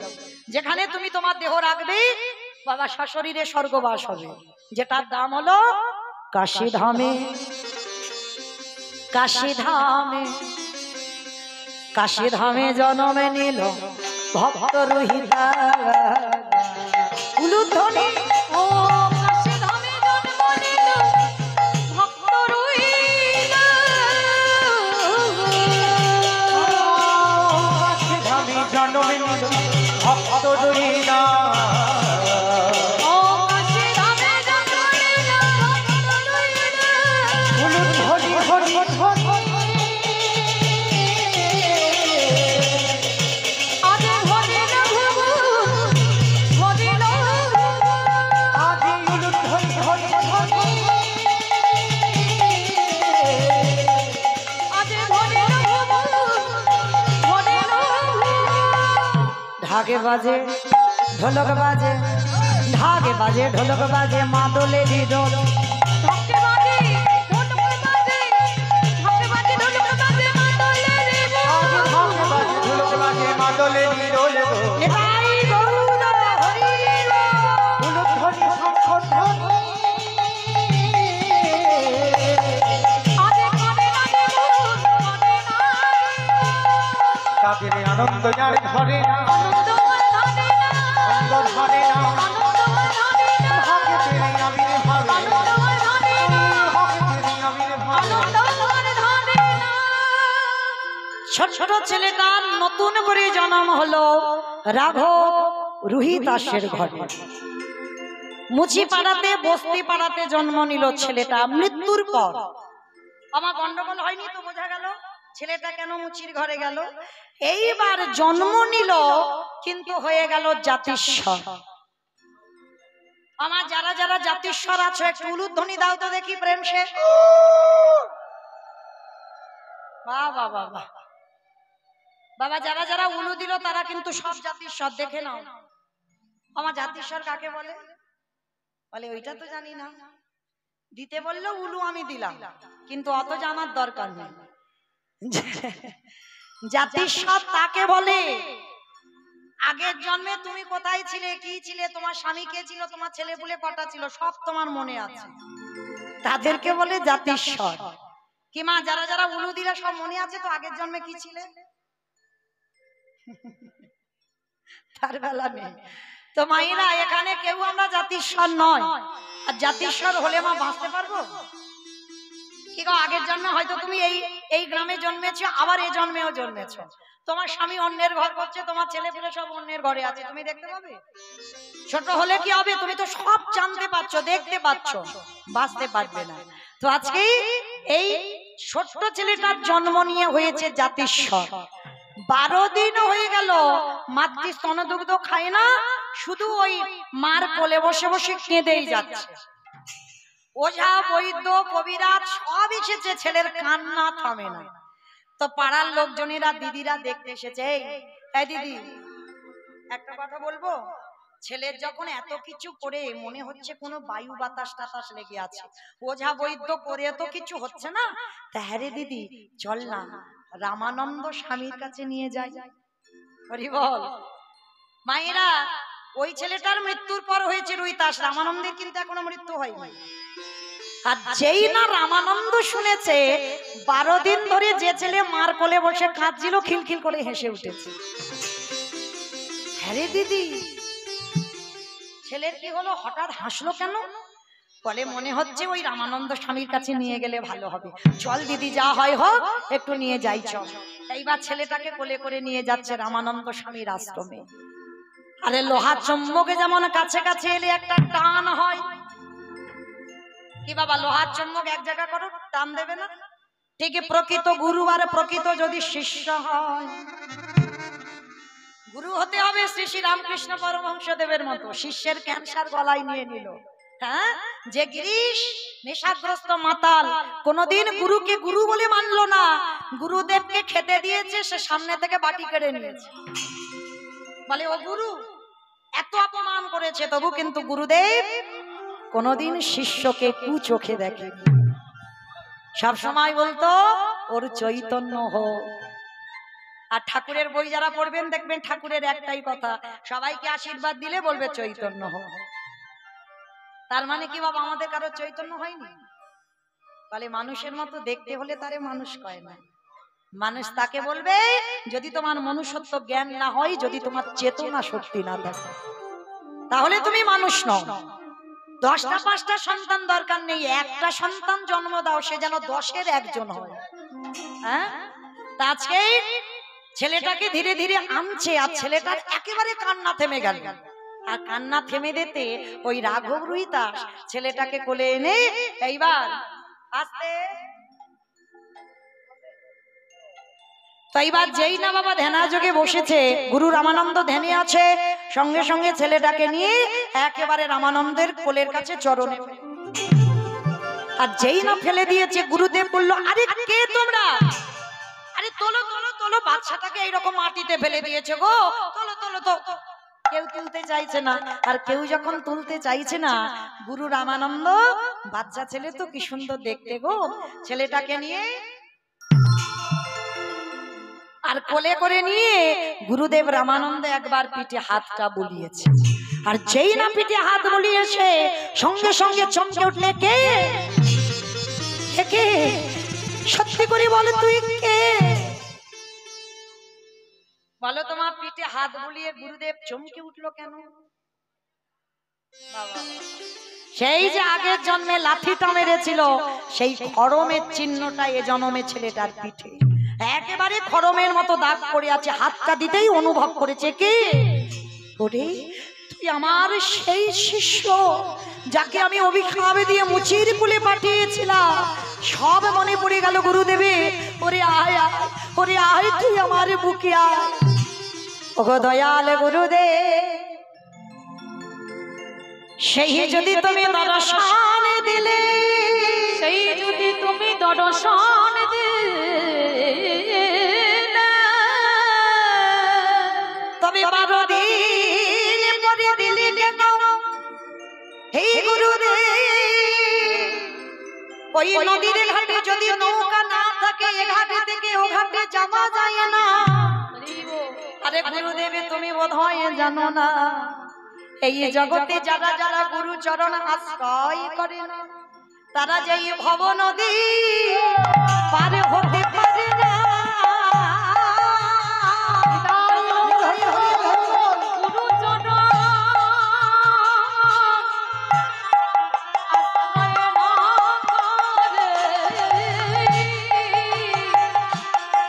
সে যে ভব নদী হতে না রে। আস্তে 12 দিনের ছেলে বাবা যেই না গুরুদেবের কোলে উঠেছে যেন হৃদয়টা শান্ত হয়ে গেল। আর গুরুদেব ছেলেটাকে বলল, খোকা এক মুখে তোকে অভিশাপ দিয়েছে মুচির কুলে জন্মাবি, আমি যদি তোর প্রকৃত গুরু হই আমি তোকে আশীর্বাদ দিলাম, এই জগতে যত কৃষ্ণ প্রেমে কৃষ্ণ ভক্তি আজকে থেকে তোর মধ্যে উদয় হোক, উদয় হোক, উদয় হোক। এক মুখে অভিশাপ, এক মুখে আশীর্বাদ। আর এইবার ছেলেটার কানে 12 দিনের ছেলের কানে মন্ত্রটা দিয়ে দিল।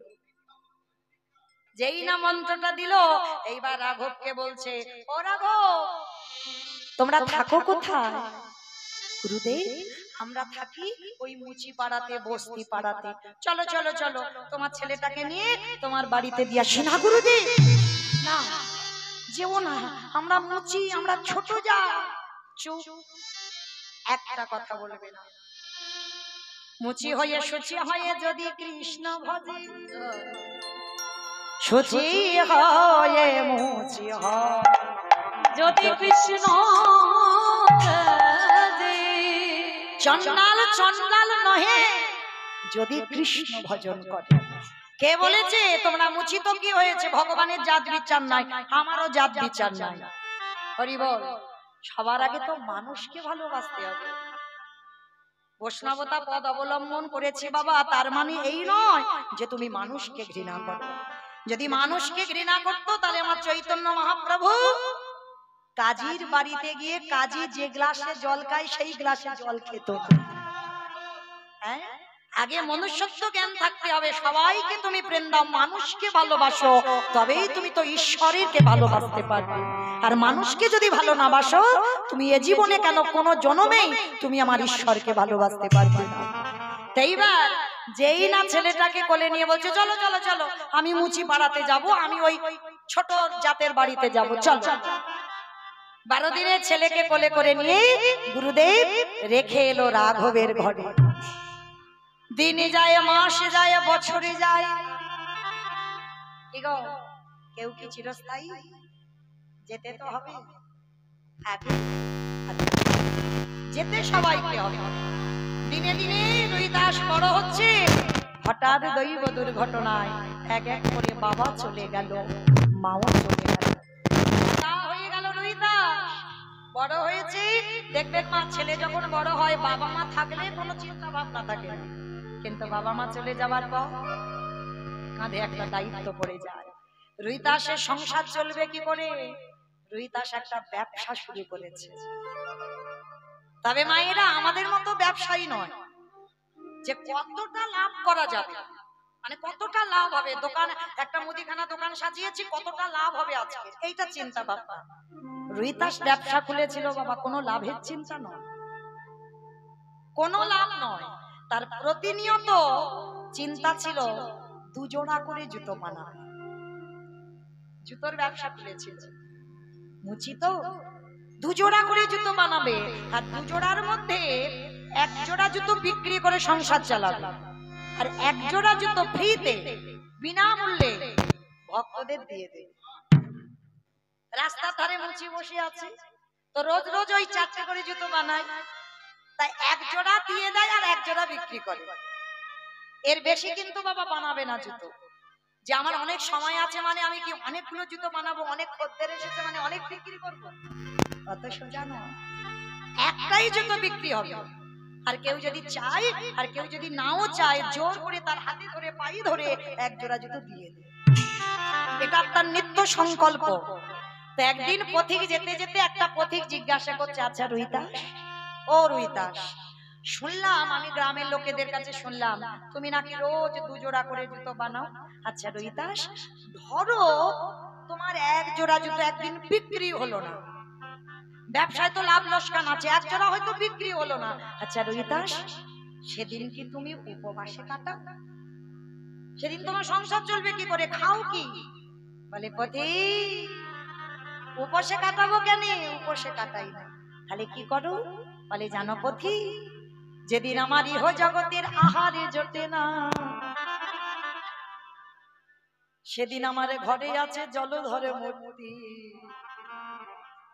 যেদিন আমার বাচ্চাকে জগতের কিছু খাবার পাচ্ছি না, সেদিন কি করি জানো? ওই মূর্তির চরণে বসে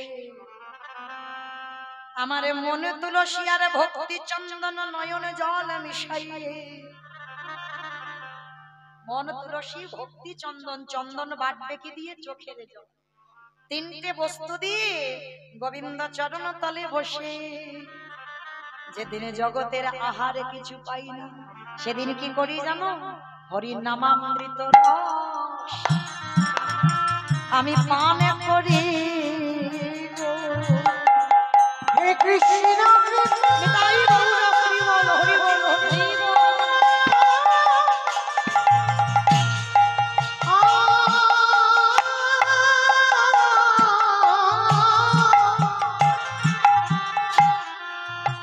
হে কৃষ্ণ কৃপা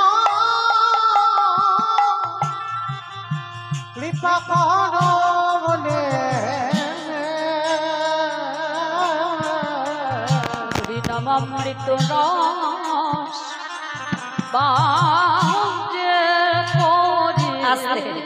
কি বললো মা? হরির নামামৃত রস মানে বুঝতে পেরেছো কোন রসের কথা বললো? কীর্তনিয়া যত অসার কথা বলে যা, যারা ভক্ত হবে না মা, তারা এই যে বসেছো না, তাদের এই বাহ্যিক জগতের কোনো খিদে আর থাকবে না, কারণ তারা তো সেবা করছে এই হরি নামামৃত রসটা। কীর্তনিয়া যত অসার কথা বলে যা, কখন একটু সার কথা বলবে, ওইটা আমি পান করবো, ওইটা আমার জীবনের সংকল্প হয়ে দাঁড়াবে। এই যে পান করা, রোহিতাস ছিল তেমন একজন ভক্ত, সারাদিন বসে, যেদিন জুতো বিক্রি হয় না, সারাদিন বসে বসে ভগবানের চরণে হরির নামামৃত রসটা পান করে। আর রোহিতাস একটাই কাজ করতো, হাতে করে কাম, মুখে বলে না, হাতে করে কাম। আর আপনারা আমরা অজুহাত দিই, কখন করব বল মা? ছেলে পুলে মানুষ করব, রান্না বান্না করব, না কাজকর্ম করব, না নাম করব। হ্যাঁ গো, তোমার মুখটা কি কাজ করার জন্য দিয়েছে? মুখটা তো হরির নাম করবার জন্য দিয়েছে, আর হাত দুটো দিয়েছে, পা দুটো দিয়েছে কাজ করার জন্য। রুইদাস জগৎকে শেখালো, ওরে জীব, হাতে কর কাজ আর মুখে কর না। তো রুইদাস এত ভক্তি, এত সাধনা মা, প্রতিদিন ওই জুতোর বাক্সে করে ভগবানকে নিয়ে যায়। এই জায়গাটা বাবা খুব মন দিয়ে শুনবেন। ওই জুতো, যারা জুতো সেলাই করে দেখবেন মুচি, তাদের কাছে একটা বাক্স থাকে না, আর ওই বাক্সের ভিতরে ফোঁড় থাকে, সুতো থাকে, তাই না? চামড়া থাকে, সুতো থাকে। তো রোহিতাসেরও একটা বাক্স ছিল। সারাদিন তো রাস্তার ধারে বসে রোদে বৃষ্টিতে জুতো সেলাই করতো। তো ভগবান বাড়িতে একা থাকবে, ওই জুতোর বাক্সের ভিতর করে শালগ্রাম শিলাটা নিয়ে যেত। একদিন আমার ভগবান স্বপ্ন দিচ্ছে রোহিতাসকে, রোহিতাস বড্ড কষ্ট হয় রে, তুই ওই যে চামড়ার গন্ধ, তো লোকেরা হেঁটে আসে, তাদের পা ধুলো, বড্ড কষ্ট হয়, পারিস না রোহিতাস আমার জন্য একটা মন্দির করে দিতে? হায়রে, কাকে কি বলছে দেখো। এই কথাটা বাবা লালা বাবুকে বলেছি। এই যে কান্দির জমিদার লালা বাবু, এই লালা বাবু না ছোটবেলা থেকে বাবা দানি ছিল, খুব দানি।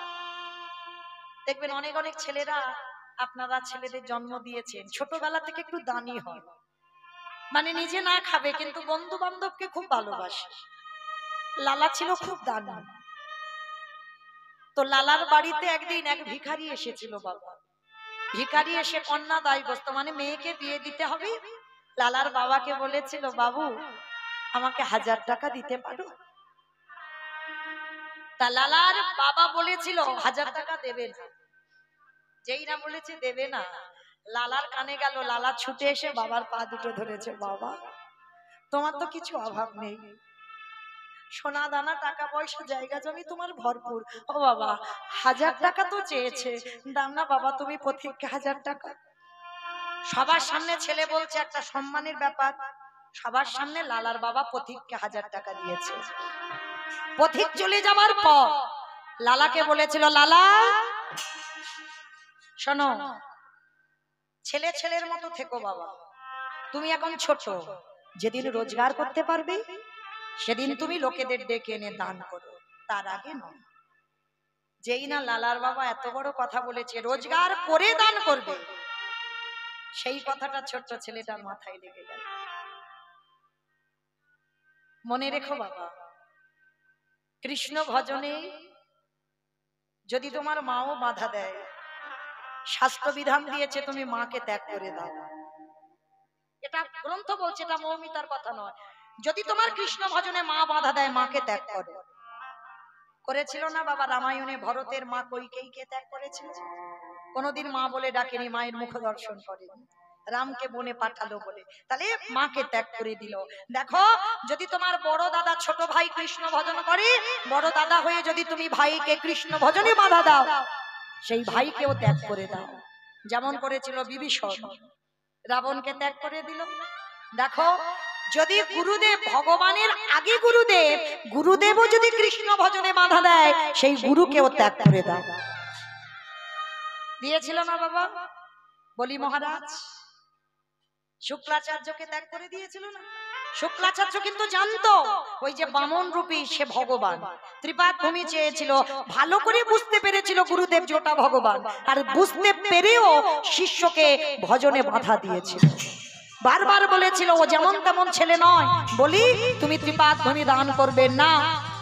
বলি নিজে সংকল্প করেছিল, গুরুদেব তুমি জেনে গেছো ওটাকে, জানা সত্ত্বেও তুমি আমার কৃষ্ণ ভজনে বাধা দিচ্ছ। তবে আমি জানি গুরুদেব, তোমার বাক্য অমান্য করব মানে আমাকে নরকে যেতে হবে। আমি নরকে যাব, কিন্তু গুরুদেব তুমি আমার কৃষ্ণ ভজনে যখন বাধা দিচ্ছ, আমি তো তোমার বাক্য পালন করব না। আমি তোমার বাক্য অবাধ্য হয়ে নরকে যাব বটে, কিন্তু আমি আজকের ওই বামনকে ত্রিপাদ ভূমি দেব। তাহলে গুরুকে ত্যাগ করে দিল, বাবাকে ত্যাগ করে দিয়েছিল প্রহ্লাদ হিরণ্যকশিপুরকে। তাহলে দেখেন, ভুরি ভুরি প্রমাণ, কৃষ্ণ ভজনে যারা বাধা দেবে সবাইকে ত্যাগ করা গ্রন্থ বলছে বাঞ্ছনীয়, কিন্তু কৃষ্ণ ভজন যেন ভুল না হয়। সব ত্যাগ করে দাও, কৃষ্ণ ভজন করতে হবে। আজকে যেই না বাবা, আমার কোথায় ছিলাম?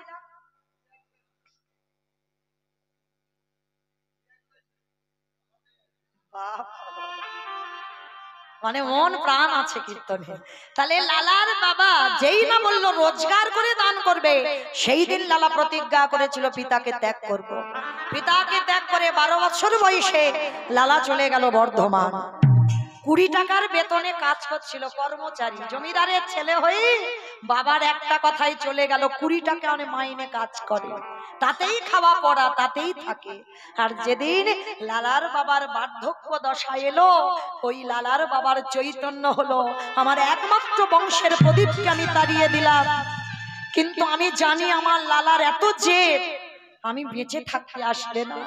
সবাইকে প্রজাদের বলে গেল, যেদিন আমি মরে যাব আমার লালাকে ফিরিয়ে আনিস তোরা।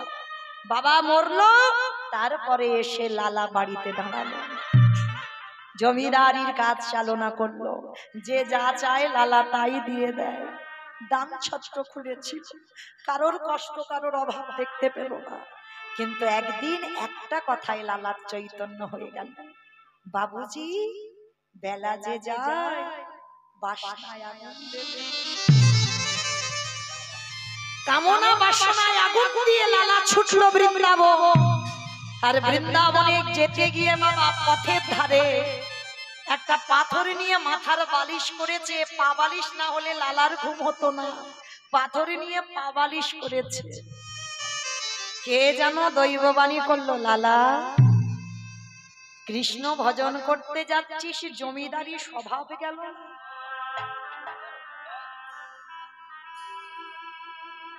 পা বালিশ না হলে ঘুম হবে না, মাথার বালিশ না হলে ঘুম হবে। এই যে রাজকীয় স্বভাব ত্যাগ কর। ও লালা, আমার একটা মন্দির করে দিবি লালা? লালা তখনই স্বপ্নে বলেছিল, প্রভু একদিন আমি জমিদার লালা ছিলাম, আমার প্রচুর অর্থ ছিল, কিন্তু প্রভু আজকে তো আমি জমিদার লালা নয়, আজ আমি ভিখারি লালা। এই লালা, আমি কি বলেছি যে ইট বালি সিমেন্টে গেঁথে আমার মন্দির কর? আমি ওই মন্দিরে তো থাকি না বাবা। আমি থাকি কোন মন্দিরে জানিস? এই জগৎ সংসারে ভক্তের এই হৃদয় মন্দিরে আমি বাস করি। এই জগতে কোন ভক্ত যদি হৃদয় দরজা খুলে রাখে, আমি সেই ভক্তের হৃদয়ে বাস করি। নিতাই গৌর প্রেমানন্দে হরি বল। আজকে সেই লালার মতো আজকের রুই দাসকে ভগবান বলল আমার একটা মন্দির করে দে, তোর হৃদয় মন্দিরে থাকতে চাই। লালা হরি বল। রুই দাসের এত ভক্তি, এত প্রেম, ভগবান বসে বসে খাচ্ছে। রুই দাস, তুই মুচি খুলে গেলি, কিন্তু তোকে তো জাতি তুলতে হবে। কিন্তু এই সমাজ তোকে মেনে নেবে না, সমাজ তোকে ঘৃণা করবে। না না না, আমাকে ওই ছেলেটাকে একটু জাতে তুলতে হবে, ওই ছেলেটাকে একটু বৈষ্ণবের সম্মান দিতে হবে। কিন্তু কি করে দেব? ভগবান চিন্তায় বসেছে। হঠাৎ পঞ্চ পাণ্ডব ছুটে এসেছে ভগবানের কাছে। কৃষ্ণ সখা, কৃষ্ণ। কি ব্যাপার? ও কৃষ্ণ, একটা প্রশ্ন করব। কি প্রশ্ন? ভগবান চোখের জলটা মুছে ফেলে বলছে, বলো কি প্রশ্ন? যুধিষ্ঠির মহারাজ বলছে, কৃষ্ণ, কুরুক্ষেত্রের মাঠে পিতামহ ভীষ্মকে সরসজ্জায় দিলাম, অস্ত্রগুরু দ্রোণাচার্যকে বধ করলাম, কত রথী মহারথীকে মারলাম, আমার ভাইদের মারলাম, ভগ্নিপতিকে মারলাম, তাহলে এই যে আত্মীয় পরিজনদের মারলাম, এতে তো পাপ হয়েছে। তা ভগবান হেসে বলছে, তাই একটু হবে না? গুরুজনদের মারলে তো পাপ হবে। ও কৃষ্ণ, তা পাপ যখন হয়েছে, সকল পাপ থেকে মুক্তি পাবো কি করে? ভগবান মনে মনে চিন্তা করছে, এই তো সুযোগ, এই সুযোগে আমি বেটা মুচির ছেলেটাকে যাতে তুলবো। হয়েছে, এই আশায় আমি ঘুরে ঘুরে বেড়াচ্ছিলাম। বলছে, শোনো যুধিষ্ঠির দাদা, সকল পাপ থেকে যারা যারা মুক্তি পেতে চাও, এটা মৌমিতা বিধান দিচ্ছে না, কিন্তু ভগবান বিধান দিচ্ছে পাণ্ডবদের। সকল পাপ থেকে যদি মুক্তি পেতে চাও, তাহলে তোমাদের বৈষ্ণব সেবা দিতে হবে। যুধিষ্ঠির বলছে, কৃষ্ণ, তোমার কি মাথা খারাপ? আমি তো রাজস্বই যজ্ঞ করেছিলাম, কই মুক্তি তো পাইনি। বলে, মুক্তি পাবে কি করে? তুমি কি প্রকৃত বৈষ্ণব সেবা দিয়েছো? শোনো, প্রকৃত বৈষ্ণব সেবা যেই হবে, স্বর্গে জয় ঘন্টা বাজবে। আর স্বর্গে জয় ঘন্টা বাজলেই তোমরা পাণ্ডবরা বুঝতে পেরে যাবে সকল পাপ থেকে মুক্ত। এইবার যুধিষ্ঠির মহারাজ বলতে, কৃষ্ণ, তাহলে তুমি তোমার বিচারে বলে দাও, তোমার বিচারে প্রকৃত বৈষ্ণবটা কে? ভগবান চিন্তা করছে, এই তো সুযোগ হয়ে গেছে, রাস্তা তো বেরিয়ে গেছে, আমি মুচির ছেলেটাকে যাতে তুলবো। দেখো এবার কিরকম মজাটা করি আমি। শোনো, আমার বিচারে যদি যেতে চাও, তাহলে আমার বিচার বলতে গেলে কাশী ধামে যার বাস, যে আমার পরম ভক্ত, যার নাম হলো রুহিদাস। আর যেই না বলেছে রুহিদাস বাবা, পাণ্ডবরা 10 পা দূরে লাফিয়ে চলে গেছে। খালি কৃষ্ণ, ছি ছি ছি ছি ছি ছি ছি ছি ছি গো, একটা মুচি, হ্যাঁ, অসম্ভব। ওই মুচিকে আমরা নিমন্ত্রণ করতে পারবো না, ও ছোট যা। ভগবান বলছে, দেখো, আমার কাছে জানতে চেয়েছো, আমি বলেছি প্রকৃত বৈষ্ণবটা কি। এবার নিমন্ত্রণ করবে কি করবে না, পাপী হবে কি হবে না, যাবে কি যাবে না, সেটা তো তোমাদের ব্যক্তিগত ব্যাপার। জানতে চেয়েছো বলেছি, এবার কি করবে সেটা তোমরা জানো। তবে হ্যাঁ, যে কেউ গেলে হবে না, যেতে হবে তৃতীয় পাণ্ডব অর্জুনকে। আমার অর্জুনের উপর দায়িত্ব দিচ্ছে কেন? আর কারো দিতে পারলো না? যুধিষ্ঠির, নকুল, সহদেব, ভীম আছে, দিতে পারলো না, অর্জুনকে দিল কেন? না, ওই বেটার বাবা বড্ড অহংকার। আর কেনই বা অহংকার হবে না? যার রথে সারথি বলে কথা, হ্যাঁ, তার তো একটু অহংকার হবারই কথা। তো এইবার যেই না ভগবান বলেছে অর্জুন, তাহলে তোমাকে যেতে হবে। ভগবান বলছে, কৃষ্ণ, অসম্ভব। আমি যাব একটা ক্ষত্রিয় কুলের ছেলে, আমি যাব একটা মুচির বাড়ি, অসম্ভব, আমি যেতে পারব। ঠিক আছে, পাপী হবে কি হবে না সেটা তোমাদের ব্যক্তিগত। এইবার কি করবে বাবা? কৃষ্ণ আজ্ঞা পালন করতে হবে। উপায় নেই, আজ পর্যন্ত যা যা বলেছে তাই তাই করেছে। যুধিষ্ঠির বলছে অর্জুন তোমাকে যেতেই হবে ভাই। অর্জুন মনে মনে করছে কৃষ্ণ যাবো, কিন্তু ওই বেটা আমার বাড়ির ধারে কাছে যাতে আসতে না পারে তার একটা কায়দা আমি করে আসবো। আমা বলো তো নিমন্ত্রণের আগে কারণ মাথায় যদি এই বদ বুদ্ধিটা চেপে যায় যে যদি না আসে তো খুব ভালো হয়, তাহলে সেই নিমন্ত্রণে কি ছিঁড়িছাঁচ হবে? হ্যাঁ, এইবার দেখো, এইবার অর্জুন কৃষ্ণ চরণ ধুলা নিল, বেদনা হারে জয় শ্রী মুরারে নম নম প্রভু নম নম উলুধ্বনি জয় শ্রী মুরারে নাম নম প্রভু নাম নাম আদি বেদনা হারে জয় শ্রী মুরারে নম নম প্রভু নম নম। সন্ধ্যা সকালে ডাকি যে তোমারে, সন্ধ্যা সকালে ডাকি যে তোমারে ডাকি তোমারে সন্ধ্যা সকালে ডাকি যে তোমারে মহমহিদি মাঝারে বেদনা হরে জয় শ্রী মুরারে নাম নম প্রভু তাই গৌর হরি প্রভু নাম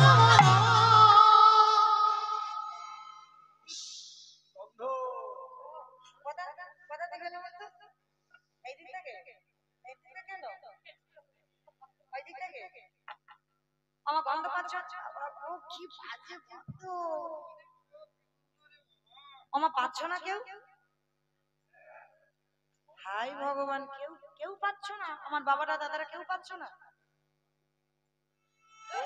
খুব চালাক, পাবে কি করে? এরা তো বুদ্ধিমান বুদ্ধিমতী, ওই জন্য পাচ্ছে না। আমরা কজন বোকা, ওই জন্য আমরা পেলাম। কারণ গন্ধ এখানে আসবে কেন? গন্ধ তো কাশিতে। অর্জুন যাচ্ছে তো মুচি পাড়াতে নিমন্ত্রণ করতে, আর যেই না মুচি পাড়াতে, বাবা গো কৃষ্ণ তুই আমায় কোন নরকে এনে ফেললি বল? এই নরকে কি মানুষ আসে? হ্যাঁ? আর যা না গন্ধ বাবা তার দ্বিগুণ গন্ধ বের করছে আমার কৃষ্ণ কায়দা করে। বলে দেখো এবার কেমন মজাটা লাগে, ওর বড্ড অহংকার, এবার দেখো কি করে অহংকারটা চূর্ণ করি। এইবার এত দুর্গন্ধ বাবা মানুষ সেখানে থাকতে পারবে না, নাকটা চেপে ধরেছে, আর সেই মুচি পাড়াতে গিয়ে ডাকছে রুইদাস, ও রুইদাস। আর মুচি পাড়াতে বাবা চামড়া ভর্তি করা আছে, বড় বড় পোকা বাইছে। আর রুইদাস, আর যেখানে দাঁড়িয়ে ডাকছে সেইখানে তো একটা ছোট্ট কুড়ে ঘর, একটা তাল পাতার কুড়ির ঘর, তাল পাতার দরজা, আর তার ভিতরে বসে বসে হাতে করে কাম মুখে বলে না। রুইদাস জুতো তৈরি করে যাচ্ছে আর মুখে কৃষ্ণ নাম করছে, আর এদিকে যেই নাম পার্থ ডাকছে, কি কেউ আমার নাম ধরে যেন ডাকছে না, তাড়াতাড়ি করে ওই পাতাটা সরিয়ে দেখে না তৃতীয় পাণ্ডব ডাক। পার্থ আজ আমার কি সৌভাগ্য, যারে রথের সারথি আমার ভগবান, তার চরণ পড়েছে মুচি পাড়াতে। এসো কৃপা করে আমার দুয়ারে এসো, আমার আজ বড় সৌভাগ্য, আজ আমার দিনটা বড় ভালো, আমার ঘরে পার্থ এসেছে। তাই যে তোমার সাহস তো কম নয়, আমি যাব তোমার বাড়ি। শোনো আমার তো আসার ইচ্ছা ছিলই না, আমার নিমন্ত্রণ শিখে নাও, কারো যদি কাজে লাগে। কিরকম নিমন্ত্রণ করছে দেখো, আমার তো আসার ইচ্ছা ছিল না, কৃষ্ণ বলল ওই জন্য আমি এলাম। হ্যাঁ গো, তুমি নাকি নতুন করে আজকাল বৈষ্ণব হয়েছো, তো শোনো কালকের আমরা একটু ভক্ত সেবা দেবো, বৈষ্ণব সেবা দেব, ওই জন্য তোমাকে নিমন্ত্রণ করতে এলাম, কিন্তু আমার ইচ্ছাতে নয়, কৃষ্ণ বলল ওই জন্য এলাম। তো শোনো বৈষ্ণব যদি হও তো তাহলে যেও, আর বৈষ্ণব যদি না হও আমার বাড়ি লবণ অন্ন ধ্বংস করতে বাড়ির ধারে কাছে যাবে না।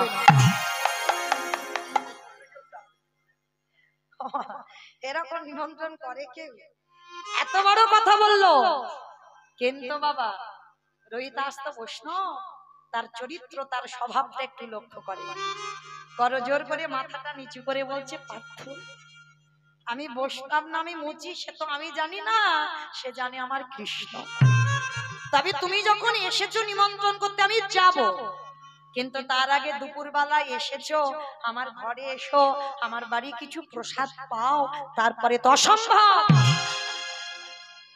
আমি ক্ষত্রিয় কুলের ছেলে, আমি তৃতীয় পাণ্ডব অর্জুন, আমি যাব একটা মুচির বাড়িতে? হ্যাঁ, তোমার সাহস হয় কি করে, তোমার এত বড় স্পর্ধা হয় কি করে? বলে, পার্থ স্পর্ধা নয়, তুমি আমার বাড়িতে এসেছো, যদি আমার বাড়িতে না আসো আমি কি করে যাব তোমার বাড়িতে বলো?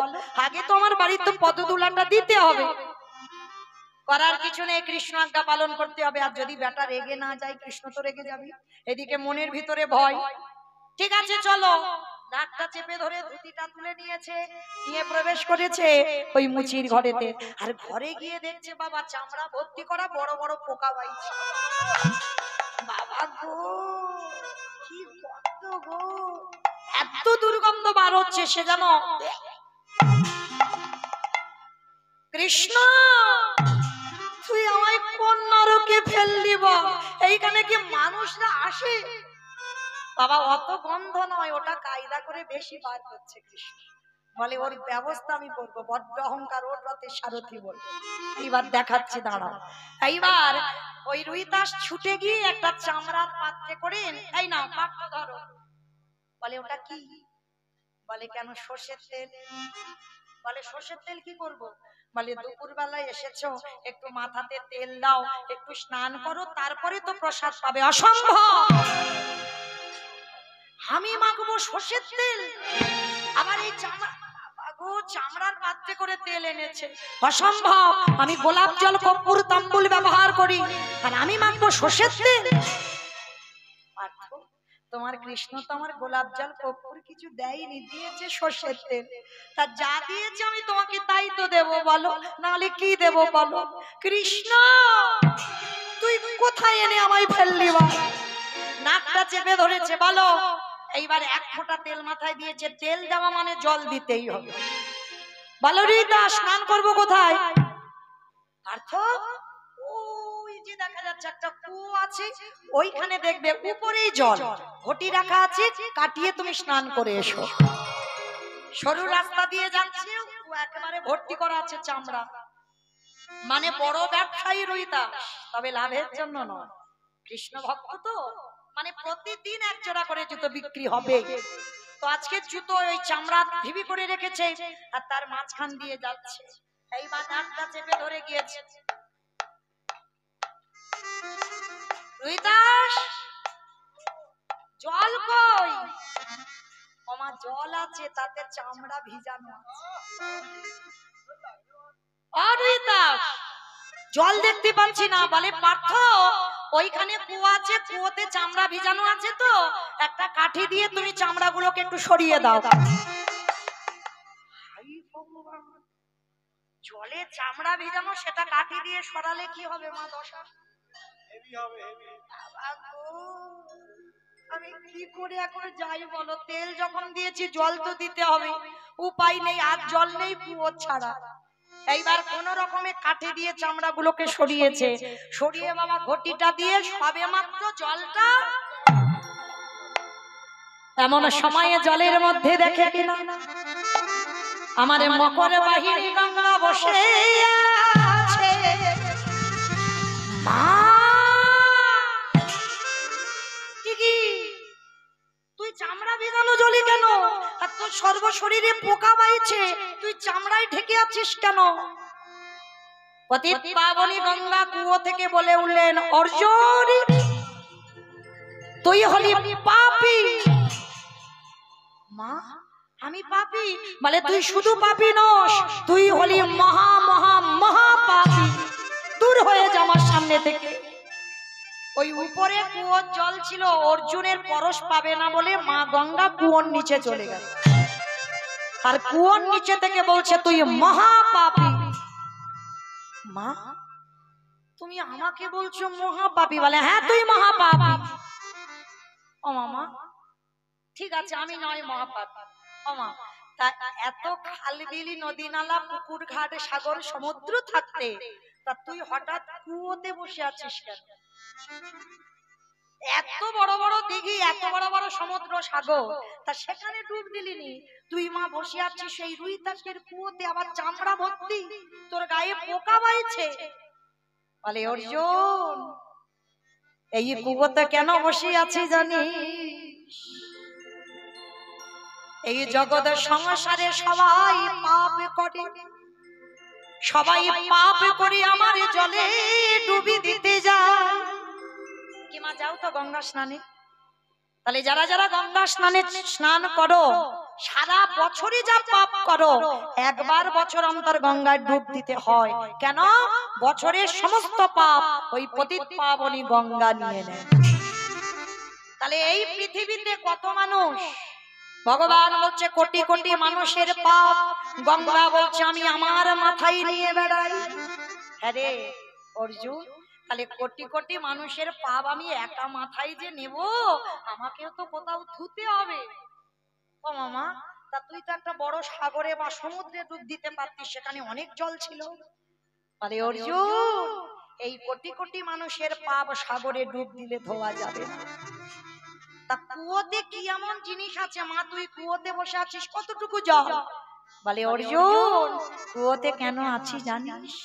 সারা দিনে চলে যায়, ওই সারা দিনের মধ্যে একবার ওই রোহিতাস তার দুটো চরণে আমার বুকের উপরে তুলে দেয়।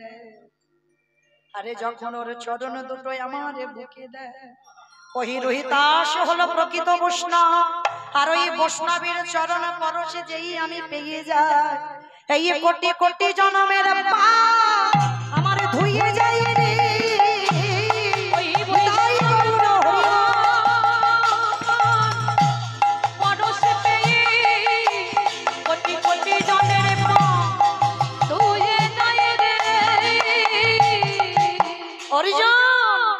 তোর বড্ড অহংকার, তোর রথে সারথি আমার পিতা, মানে ভগবানের নারায়ণের চরণ থেকে তো গঙ্গার উৎপত্তি।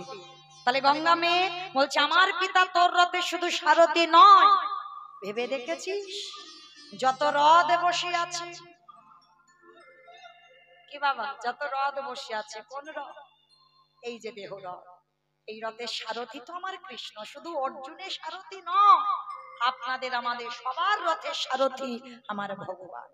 তো আজকে যেই না অর্জুনকে বললো অর্জুন রোহিতাসের কাছে তুই ক্ষমা চা, আর যতদিন না ক্ষমা চাইবি তুই পাপ থেকে মুক্তি পাবি না।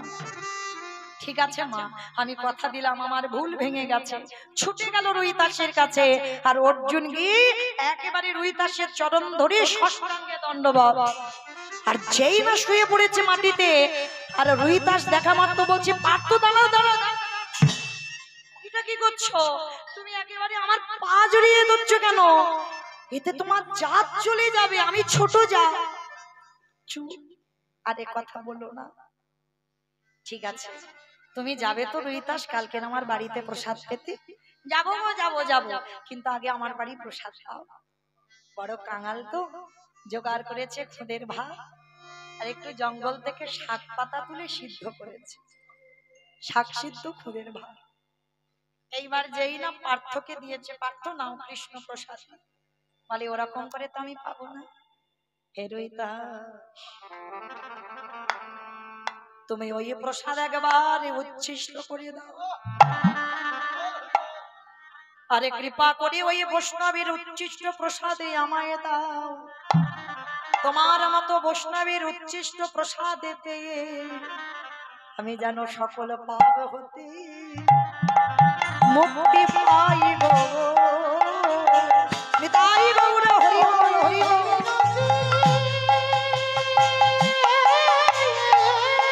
বলো না, আমি ছোট জাত, আমি মুছি গো, আমি মুছি। আমি এই মিনতি জননী রাখিলাম, সকল পাপ হতে মুক্তি পাইব। এইবার রোহিতাসকে নিমন্ত্রণ করে অর্জুন ফিরল।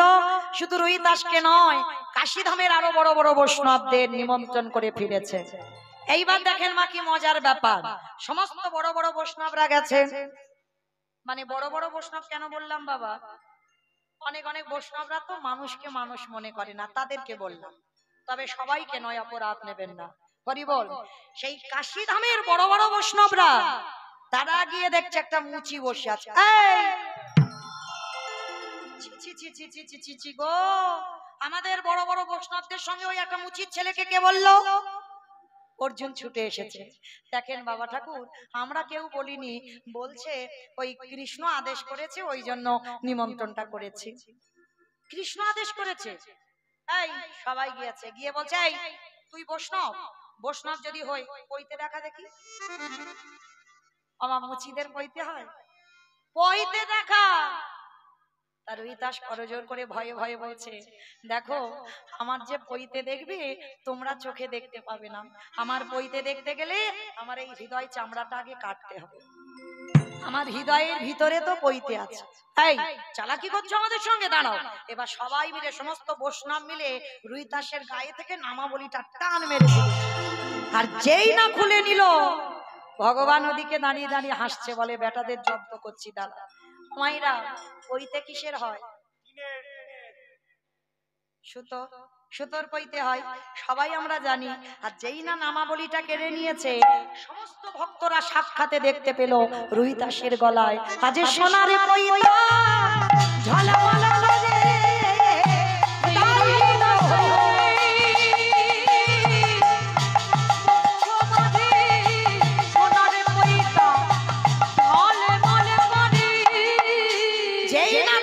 সোনার পইতা তবু কাশীধামের বৈষ্ণবরা মেনে নিল না, ভগবানের বিচারে রুইতাস বৈষ্ণব মেনে নিচ্ছে না। অহংকারী বৈষ্ণব তো কিছুতে মানবে না, বলে ও মুচি, ও যদি আমাদের সাথে প্রসাদ পেতে বসে আমরা প্রসাদ পাবো না। এবার কি করব? রুইতাস বলছে, দেখো ভাই তোমরা কেউ গন্ডগোল করো না, ঝগড়া করো না, ঠিক আছে আমি বাইরে গিয়ে বসছি, তোমরা এখানে প্রসাদ পাও। দেখবেন যারা ভক্ত হয় তারা আগে থেকে নত হয়ে যায়, আমি চলে যাচ্ছি। আলাদা করে আলাদা জায়গায় রুইদাসকে সেবা দিয়েছেন, আর এদিকের বড় বড় বৈষ্ণবদের সেবা দিয়েছেন। একাধারে লাইনে বসেছে বৈষ্ণবরা, সবাই সেবা করছে। রুইদাসকে কেউ দিয়েছে প্রসাদ। এবার রুইদাস সব একসঙ্গে মাখিয়েছে, একসঙ্গে মাখাচ্ছে।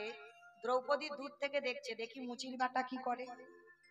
একসঙ্গে মাখিয়েছে, মাখিয়ে ভোজনেছ জনার্দন বলে বদনে দিয়েছে। সে ঘন্টার বাজে না, অর্জুন ছুটে গেছে, কৃষ্ণ সখা এটা কি হলো? তুমি তো বললে যদি প্রকৃত বৈষ্ণব সেবা দেওয়া হয় তাহলে স্বর্গের ঘন্টা বাজবে আর আমরা পাপ থেকে মুক্ত, তা ঘন্টা বাজলো না কেন? ভগবান নয়ন ইঙ্গিত করে বলল, দ্রৌপদী ভুল করেছে।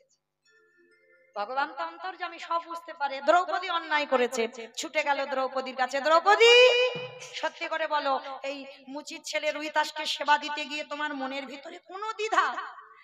বলে স্বামী দ্বিধা নয়, আমার শুধু খালি মনে হলো যে কত বড় বৈষ্ণব, আমি দ্রৌপদী রান্না করেছি, আলাদা করে 5টা তরকারি স্বাদ বুঝলো না, 5টা তরকারি স্বাদ বুঝলো না একেবারে আগে থেকে। বাবা ও হয়েছে, আমি বুঝতে পেরেছি। কিন্তু মা মনে রেখো, বৈষ্ণব যারা হবে তাদের প্রথমেই তো বলছে হৃদয়ে লোভ লালসা থাকবে না। ও মায়েরা, যারা যারা আমরা নিমন্ত্রণ বাড়িতে খেতে যাই, ধরো না আমার এই কমিটি দাদা ভাইরা আজকে আমরা নয় হবি স্বর্ণ পেয়েছে, কিন্তু আমার এই সম্প্রদায় কটা এরা তো পেয়েছে। আচ্ছা কি কি রান্না করেছিল? উচ্ছে ভাজা, ডাল, কুমড়ো ঘ্যাঁট, শুক পাতু কচু, চাটনি, এত দেখেছি। ও বেলা খেয়েছে, এ বেলা ভুলে গেছে, ভাত ধোয়াচ্ছ, এ কি দুর্গতি হবে? হরি বল। তো মাইরা তাহলে এতগুলো জিনিস হয়েছে, আচ্ছা কোনটা ভালো হয়েছে? ডাল। বাবু তো ভাত, এত তোমার কুমড়ো, তোমার শুক্তো, তোমার জল। আচ্ছা মা, এই যে এরা এরা সেবা পেয়েছে, আচ্ছা সবার কি একটা রকম ভালো লেগেছে? ভালো লাগেনি? কারো শুক্তো, কারো ডাল, হ্যাঁ এগুলো, বা কারোর ভাত, এই যে ভালো লেগেছে। আচ্ছা তুমি কবার নিয়েছো? আমি ডাল 3 বার নিয়েছি। 3 বার নিয়েছে, তাহলে কি মনে হয় ও বৈষ্ণব? হরি বল। তাহলে এই যে আমরা যখন নিমন্ত্রণ বাড়িতে খেতে যাই, যেটা বেশি ভালো হয় সেটা কিন্তু বাবা দ্বিতীয়বারে চাই, চাই না? ডালটা হয়তো ভালো হয়েছে, ও বলছে 3 বার চেয়েছি, এই যে চাইতে পারবে। কিন্তু যারা বৈষ্ণব হবে অত সোজা নয়। এই যা কিছু তোমায় দেবে, এই যে ডাল, শুক্তো, চাটনি, পাঁপড় যাই হোক না কেন, যখনই দেবে কোনোটার বিষয়ে যেন তোমার লোভ না জন্মায়। ওই জন্য বৈষ্ণবদের একটা নিয়ম, ওই সব তরকারি একসঙ্গে অন্যের সঙ্গে মাখাতে হবে। সে চাটনি, দই, মিষ্টি, পাঁপড় সব একসঙ্গে তরকারি একসঙ্গে মাখাতে হবে। আর একসঙ্গে মাখালে বাবা দেখবেন তার একটা স্বাদ অন্যরকম, তার একটা রকম স্বাদ পাবে না। এই বৈষ্ণব যারা হবে, এই যে অন্য জিনিসের প্রতি লোভ জন্মাবে, একবার চাইবো, তাহলে তো লালসা জন্মে গেল, হবে না। সব একসঙ্গে মাখাও, আর একসঙ্গে মাখি ভোজনে চ জনার্দন বলে বদনে দাও। এইটা হচ্ছে বৈষ্ণবদের নিয়ম। কিন্তু এ পৃথিবীতে বাবা যদি আপনাদের এই এলাকায় 100টা, মানে কম করে বললাম 100টা বৈষ্ণব খুঁজে পান, তার মধ্যে একটা মিলবে কি তা সন্দেহ। কিমা পাওয়া যাবে? কিন্তু বৈষ্ণবদের নিয়ম হচ্ছে এটাই, যা কিছু খাবে সব একসঙ্গে মাখাতে হবে। হ্যাঁ, তো আজকে রুহিদাস তো সেই রকম বৈষ্ণব।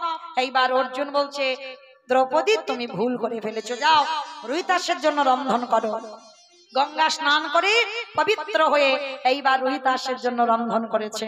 সোনার থালায়, রূপোর থালায় ধূপি দিবি প্রদীপ ঘন্টা বাজিয়ে যখন রুহিদাসের চরণ তলে নিবেদন করলো, রুহিদাস একসঙ্গে মাখিয়ে যেই না বদনে ভগবানকে নিবেদন করে যেই না গ্রাস দিয়েছে, সঙ্গে সঙ্গে হলো কি গো, স্বর্গ হতে জয় ঘন্টা বাজিতে লাগিল, স্বর্গ হইতে জয় ঘন্টা বাজিতে লাগিল, হরিধ্বনি উলুধ্বনি কটিতে লাগিল, আবার হরিধ্বনি উলুধ্বনি করিতে লাগিল। জয় রাহো জয় রাহো জয় রাহো জয় রাহো, ভক্তির নামে তোমরা, বলি ভক্তির নামে তোমরা, বলি ভক্তির নামে তোমরা।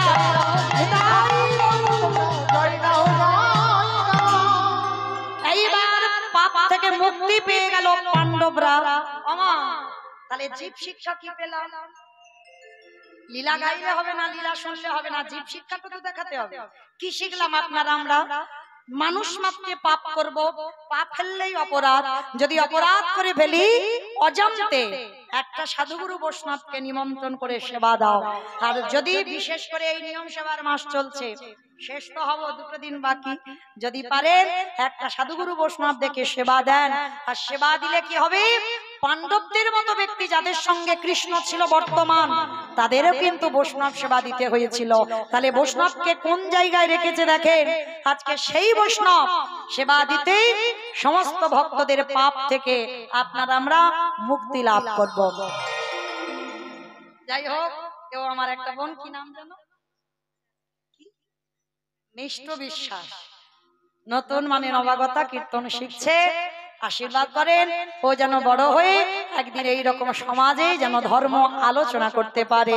নিতাই গৌর প্রেমানন্দ। জয় রাধে। যেই না মায়েরা, তাহলে কি বুঝলাম, আমরাও সেবা দেব, আমরা পাপ থেকে মুক্তি পাবো। পাণ্ডবরা যেমন পেয়ে গেল, মুক্তি পেয়ে গেল। এইবার রুহিদাস বলছে, প্রভু দর্শন যখন দিলে, মুচি সমাজ থেকে যখন বৈষ্ণব সমাজে টেনে আনলে, তাহলে তুমি কৃপা করে একবার দর্শন দাও। এইবার ভগবান নামলেন ধরায়, সাক্ষাতে পাণ্ডবরা রুহিদাস ভগবানের যুগল মাধুর্য দর্শন করলে। মায়েরা, আজকেকার মতো শুভরাত্রি, বিদায়। আবার না জানি কবে আপনাদের সঙ্গে দেখা হয়। কালকের আবার নতুন লীলা কীর্তন হবে, আসবেন আপনারা, কীর্তন পরিবেশন করবে দাদা ভাই, সবাই একসঙ্গে চলে। শ্যামের বামে দাদা এলো নবীন কিশোরী গো,